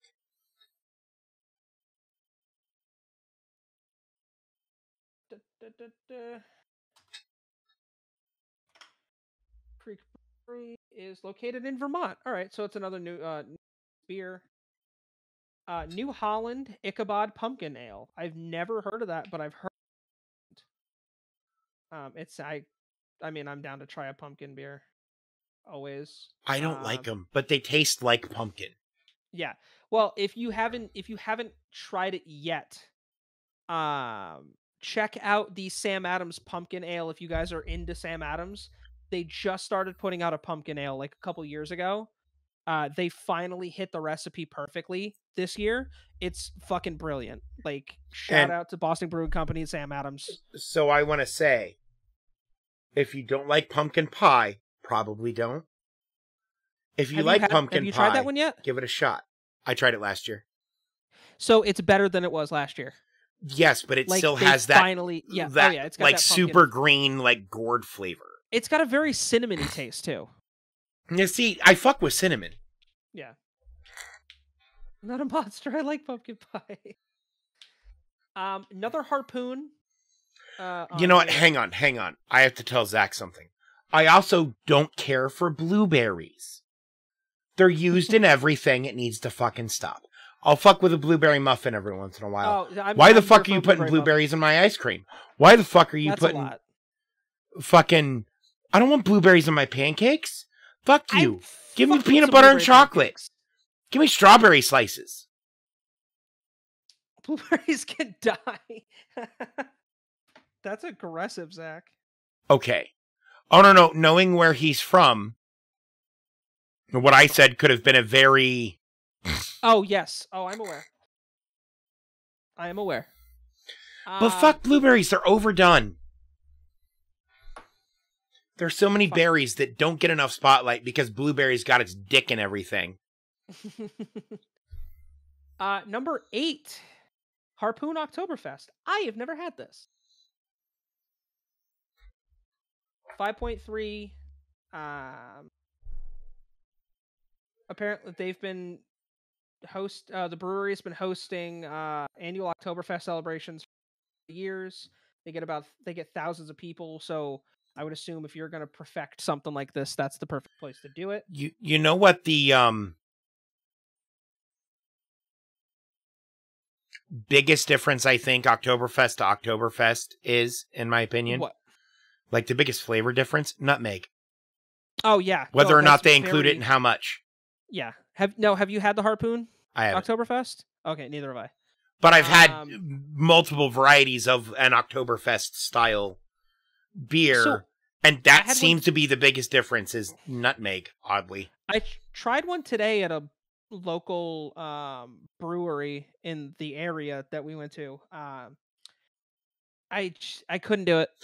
It was real heavy nutmeg flavor, wasn't it? No, there was no flavor at all. It was just which was actually kind of the case with a lot of their beers. There was really no flavor. Like I was upset with they had a sour that sounded good and it just was terrible.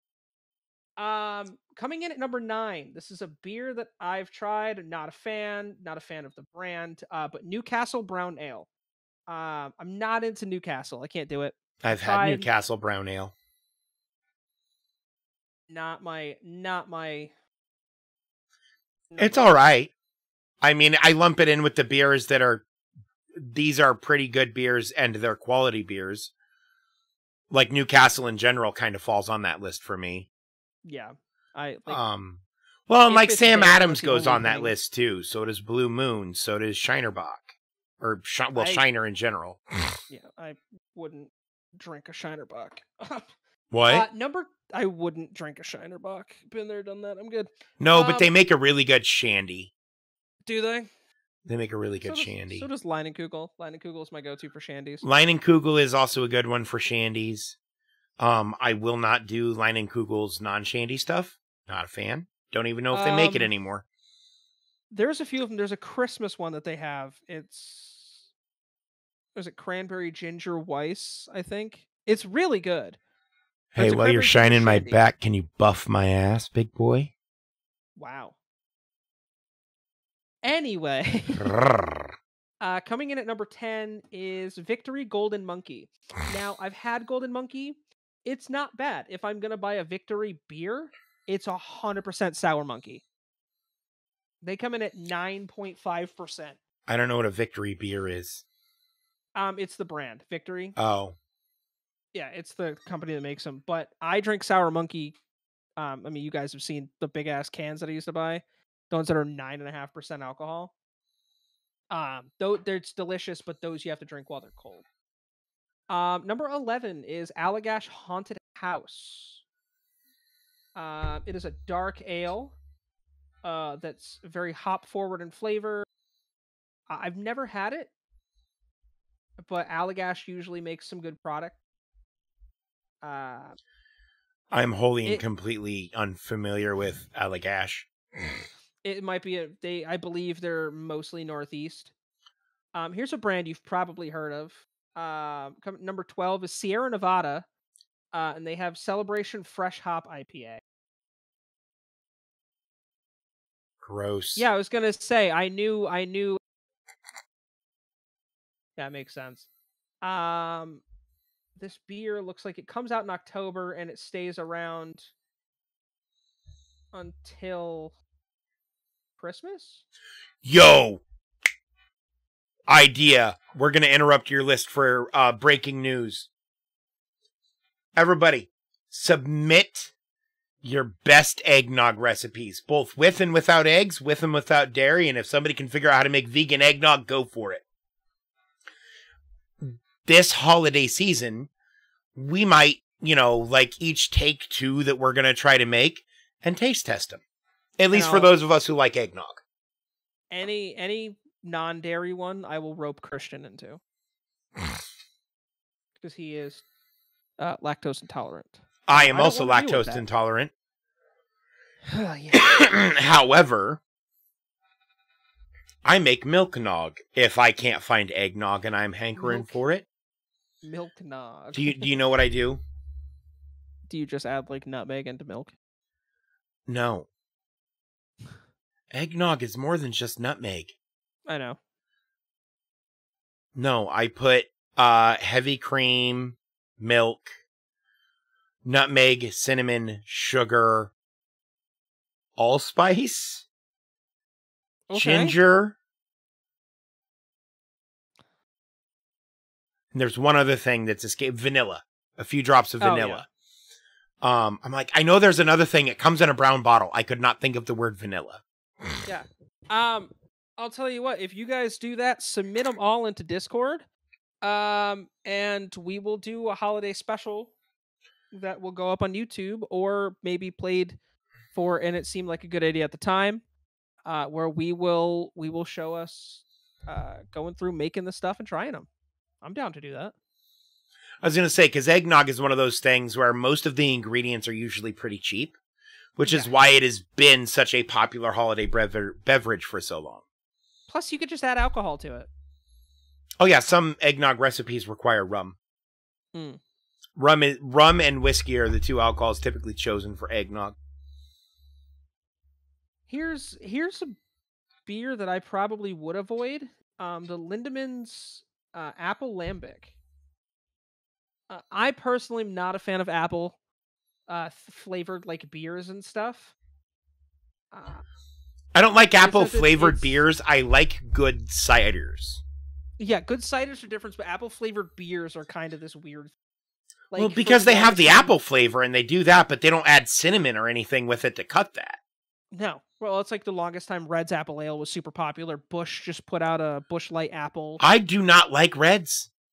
No, honestly, I couldn't, like, I could only drink one Reds. After that, my stomach started hurting because it was too sweet. But this, do you know what this tastes like, my hard cider? What? Do you know what's in here other than basically apple juice alcohol? What? While it was going through its second ferment after the flavor profile had been added, I added cinnamon, nutmeg, clove, and ginger. Okay. This tastes like an apple fucking pie. Oh, yeah, that sounds good.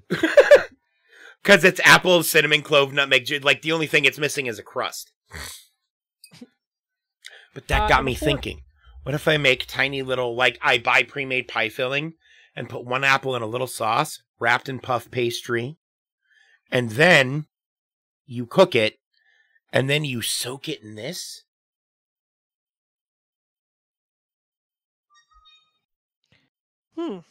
Like you would a rum ball? Yeah, that might be good. Sounds good, at least. As long as it doesn't make the puff pastry, like, crumble in on itself. Yeah. Oh, if you guys missed it, I made a pie a couple of days ago. Posted that in Discord. And then he fucking ate it that same day. It wasn't just me. No. And it wasn't all that day. All right, so we got a few more to go over. Number 14 is Ballast Point Brewing Victory at Sea Porter. It says that it talks about how porters are good they're good fall beers because they're not as heavy as a stout, but they're still that dark beer.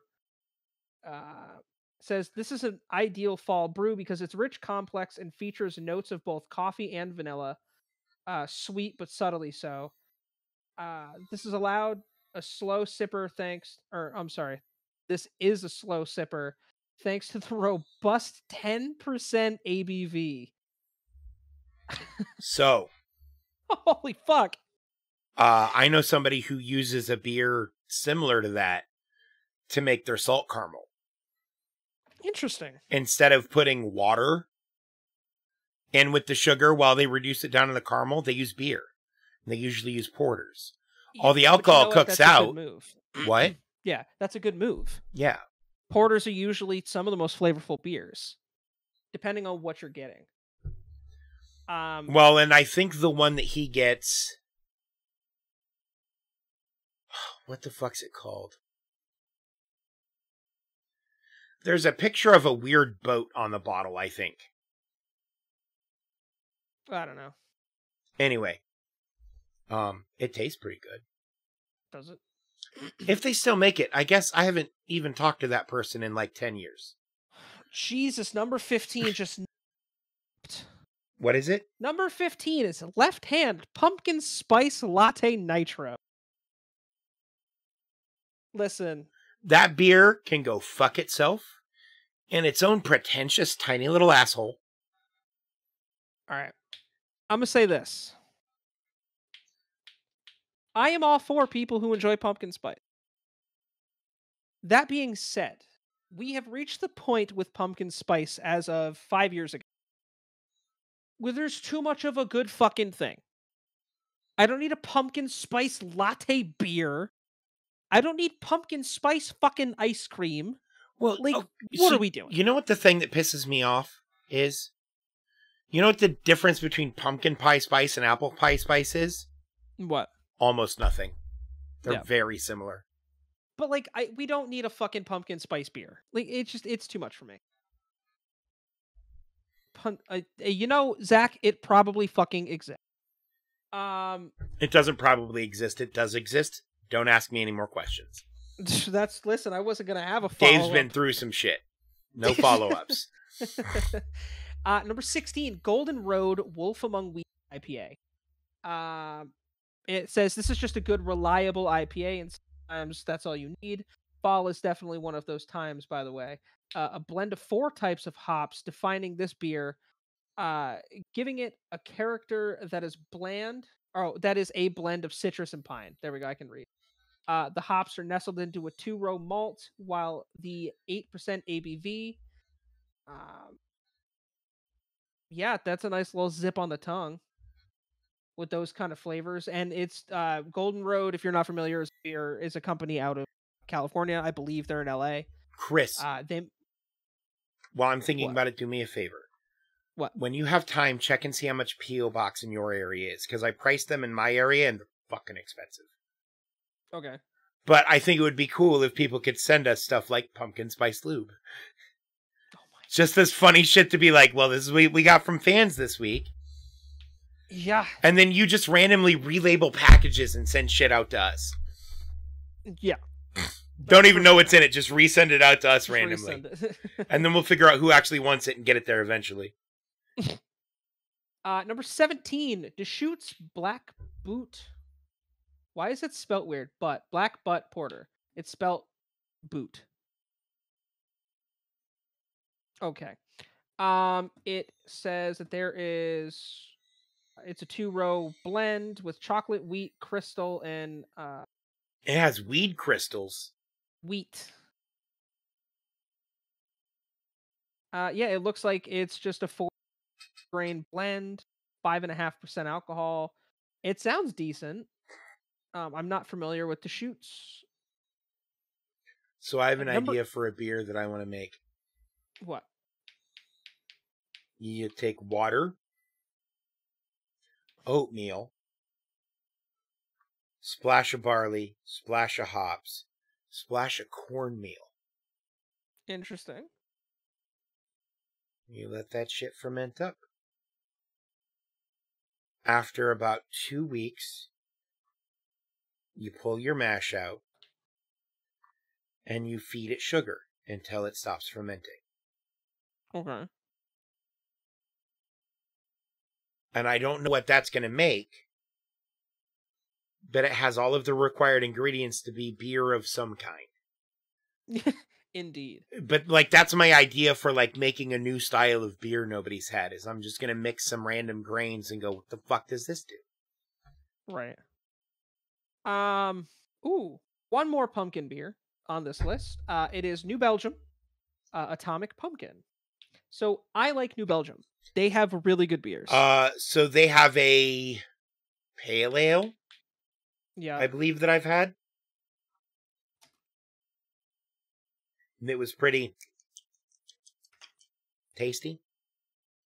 Well, I assume everyone has probably heard of their beer Fat Tire or has had it. Oh, yeah. I love Fat Tire. Fat Tire is a great beer.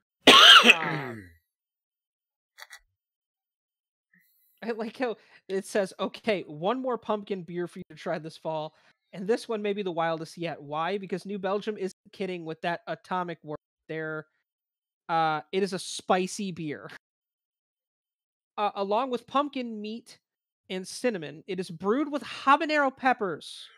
That might actually be good, because pumpkins to me always should be savory, and they always make them sweet, and New that's my Belgium just problem. went, "Fuck it, we're trying something completely different." Yo, so you want to know what one of my ideas for while you're feeding with sugar is for my beer blend if the base turns out good? What? It's a diverse enough base that it would support flavor profiles like nacho, Nacho. taco, Cool Ranch. Think Doritos flavors, but on steroids. That sounds wild. Number a couple more. Number Dude, 19 is I would be okay with drinking something that tasted like a taco. I mean maybe not alcohol wise. I don't know if I'm No. that brave. I don't know if I'm that brave. I mean, But yeah. Dude, you get the Taco Bell experience while you're getting turned? that I can't now. Gotta have those two separate. No, you go for a Baja Blast afterwards and pour some fucking Midori and Oh some my god. coconut rum in it. Just going Midori right off the rip. Okay. Number 19 is a beer I think beer drinkers should know. Dogfish Head 90-minute IPA. Yeah. Uh, I've had a is it lot of the Dogfish Head stuff. Not a lot, but I've tried a variety of their stuff. I've never really liked anything. no? Like, it's not Dogfish? bad, but it's not like it's not memorable. Yeah. You know, there is one on this list, or there's one that's not on this list that bothers me. Because it's definitely a Northeast favorite, but it's the Shipyard Pumpkinhead. I don't know if you ever get that out your way, but fucking good beer. But no, I love how it says there is never a bad time for a 90-minute IPA from Dogfish Head. Well, maybe before 5 p.m. isn't a great time because it's a 9%, and that beer will fuck you up. Uh, Last on the list. Yeah, see, right, Zach. Shipyard is a fucking banger. Last on the list is kind of a shock because it's a non-alcoholic. It is by Athletic Brewing Company. It is called All Out. It is a stout. Uh, it's not as bitter as a normal stout would be. It's got a more toasty flavor to it. Um, it's an extra dark too. But Okay. again, So here's what I'm going to say. I'm all for mocktails and like non-alcoholic drink movement, right? And making it more socially acceptable to not have to drink at a bar. And which is just the use fun that part as of like going to a bar is drinking. But do what? I said the fun part of going to a bar is drinking, but Well, no, but it's also a social event, right? yeah, right. And you should be able to separate the desire for participating in the social event with the, like, if you want to separate that from feeling like you have to drink, I'm all for that. I am not all for confusing nomenclature. If something is non-alcoholic, do not call it a beer. If it was a beer that was brewed normally and had its alcohol removed, it's not non-alcoholic. Don't say it's non-alcoholic. Say it's low alcohol. Yeah. Like these are, and it's all semantics. But when it comes to presenting a product to consumers, semantics are important because that's how people understand the difference between things.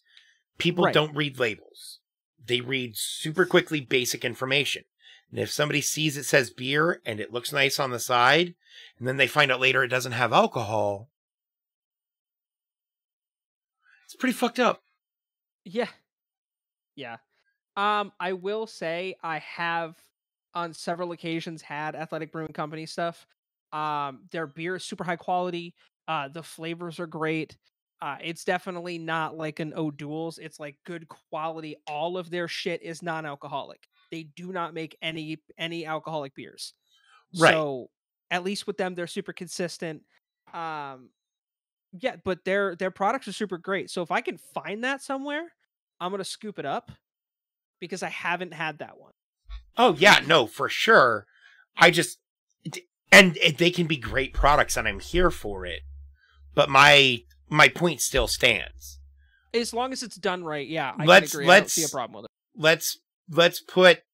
Let's standardize some nomenclature across the industry, though. They've done it for whiskey. They've done it for bourbon. They've done it for tequila. They've done it for champagne. They've done it for scotch. Yeah. And these are all things that are what they are because of process or because of location and process. Right. And there's a lot of that in beer making, too. Well, that's also like one of my biggest issues with IPAs is it's super easy to find a well-made IPA. The problem is you have to sift through the shitty ones that cover up how poorly they were made with just shit tons of different flavor. Like you can tell a clean El Segundo makes one it's the Stone Cold Steve Austin Broken Skull IPA. Well, Smithix. Yeah. Made by St. James, or by the Guinness Brewing Company in St. James Gate. Yeah. Is a phenomenal IPA. It's not hard to make a good IPA that you don't have to throw a bunch of flavors in. Like it's really about the process and making those. And if you want to do a flavored IPA, that's cool, but make it a good IPA first, and then add to that. Don't try to fix bad IPA with flavor. Because I had an IPA that was a good IPA, but it was ginger and lemongrass. Yeah. Which, with that like crisp, almost citrus of the like that IPAs have from the bitters anyway. Yeah. Or not from the bitters, but from the hops. Phenomenal, man. But no, like I'm Kermit the Frog here. My whole thing is it's been the same with everything. If you're gonna commit, at least especially in like beer, any sort of alcohol making, just don't half-ass it. Do it right. And if you're gonna commit tax fraud, don't do it in the U.S. don't commit tax fraud. Just don't do it. But no, I'm with you on that. So that's why and if anyone is looking for non-alcoholic, I always recommend Athletic Brewing Company. You're gonna pay a little bit more, but A, they don't make anything with alcohol in it, none of their products, and B, it's like actually well brewed. Well, and there are a bunch of companies that make pre-mixed mocktails that I actually wanted to talk to you about, like doing a like scheduling some big event right in the future. Yeah. But there were a couple different brands I found where we order a bottle of something for everybody from different brands that make either like non-alcoholic liquors or non-alcoholic pre-mixed mocktails. Yeah. Yeah. Because that is something I want to explore more because I like the social aspect of alcohol. Yeah. But it takes so much alcohol so I finished the rest of my hard apple cider. Yep. This was full of moonshine at the start of this day. I started drinking like an hour before stream. Check TikTok. Yeah. I did a tie-in. I can agree with you. But badly. That does sound like a good idea. I wanted to do the alcohol advent calendars. That seems like something super cool to do. Just because I've never done one. And I know that they have a lot of good quality like beer ones and whiskey ones, and like just to try it would be dope. But I don't know. I'm for a beer one I could do. I could never do one for a hard liquor. No. Because it wouldn't contain enough. Now, you know what my cousin did give me a couple years ago? What? A thing that opened like an advent calendar, but it was just shelves upon shelves of chocolates filled with liquor. Oh, that's cool. That's super cool. And each of them had a half an ounce. Okay. Of liquid, like Jack Daniels or whatever was in the chocolate. Oh, okay. That's cool. But they seem to pair the style of chocolate with the liquor. Oh, that's even cooler. So with bourbon, they put dark chocolate. Which makes sense. Because that almost amaretto quality that, like, Jack Daniels, for instance, has. Because there's that almost cherry flavor in it. Yep. Which is the flavor I hate in bourbons, by the way. But the Right. dark chocolate actually brought it out in a different way and made it really pleasant. Yeah. No, I mean, that's not a bad idea. And if you're going to do something like that, that's the best way to do it. Because you've given yourself, oh, yeah, it's a treat, but like we're going to make these pairings like perfect. Which again, like that's the moneymaker right there. If you're gonna do stuff like that, do it that way. So there were 2 different bourbons, a couple different vodkas, Jameson. There was a scotch, but I don't remember what it was. It might have been Glenfiddich. Fancy. Oh yeah, no, like these were, every brand was a brand I recognized. Like the vodkas were Goose. I do love Goose. And probably Absolute. No, the other Tito. Tito's? The really fancy one. Kettle One. No, like fancy. Like the bottle looks fancy. Oh, Ciroc? Ciroc, yes. Thank you. I can never remember the name. Ciroc has a fancy fucking bottle. It is a fancy looking, like it's just a square bottle. Yeah. But with the label and everything, like it's a nice looking bottle. It's presented in a very nice way. I'm trying to remember who owns it. Dan Aykroyd owns Crystal Head. Yes. We're part of it. My mouth tastes like hydrogen peroxide all of a sudden. Diddy owns it. That's right. Which makes sense. No. There was, for Canadian whiskeys, there was Crown and oh, what the fuck's the other one? Turkey. Wild Turkey. Oh, yeah. Yep. Crown is good. Wild Turkey is pretty good, too. I don't like Canadian whiskey. No. I used to know someone that worked at the distillery for Crown Royal. I like good scotches, good Japanese whiskeys, good Irish whiskeys, and good cinnamon bourbon liqueurs. Fancy. Jack Fire. Yeah. Of the cinnamon whiskeys, Jack Fire is the best. I don't. It has Jack. It doesn't taste like Jack. That's why I like it. It has a really nice, like, hot cinnamon, but like the mellow profile. Yeah. So there's a zing to it, but it's not like eating Red Hots. I also had a really bad experience with Fireball, so I don't.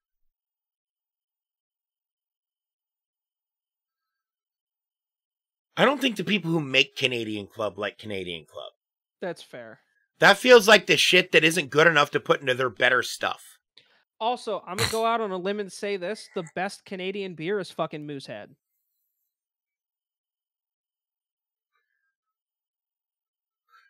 I would argue with you, but I can't think of a Canadian beer that I've tried other than Moosehead. Have you had Labatt Blue? Yeah, but Labatt's terrible. It's basically Bud Light. How about Molson? PBR is better than Labatt. Yeah. I don't know enough to counter. Well, it's either Labatt, Moosehead, or Molson, and Molson's not good either. I feel like I've had Molson and it was okay. But comparative to the big ones, yeah, Moosehead's easiest. I say. But I think that's all we got for you guys today. It is. Hey, you know who we should raid? Oh, Danger. That's right. We should go absolute raid Danger. So on that bombshell, once again, it is time to end. Thank you guys so much for being here. We really appreciate you. None of this would be possible without you. If you haven't, go check out our socials. Come hang out with us in Discord. Check out our YouTube channel. We have a bunch of content up there, as well as shows that you guys may have missed. And Also, if you want, check out our merch store. We have a lot of cool stuff on there. Some new stuff may be coming soon. don't forget to come around tomorrow night, where I'm gonna snowball Chris with this, but we're gonna buy Kokoro. Okay. I can't guarantee I'm going to be here because Christian's off tomorrow as well. So I Right. think he wants to go do something, but we will make sure that we could try to be here at least. Well, with a game like Kokoro, I need less people to start. Oh yeah. Too. But yeah, I wanted to clear it with you, but that was something we had already discussed doing. Yes. So I just wanted to let you know I was doing it before I did it. See, where's D in danger? That's what you tell your CEO. I just need to put where I actually look at him and you guys over here. Yeah. But the camera is flipped for me, and I can't flip it because then the text will be backwards. Yeah. So what I need to do is You just need to slide me over to no, I just need to do this. Oh, yeah. And then I look slightly this way when I look at the chat, and otherwise I can look straight ahead at you guys. Yeah. Fair. Frogs. But yes, absolutely come hang out tomorrow for community game nights. We are going to go raid Danger, show her some love, let her know that the LTN fam. And on that, Dave, want to hit that tagline? Keep it simple. Stay weird. Thanks for watching.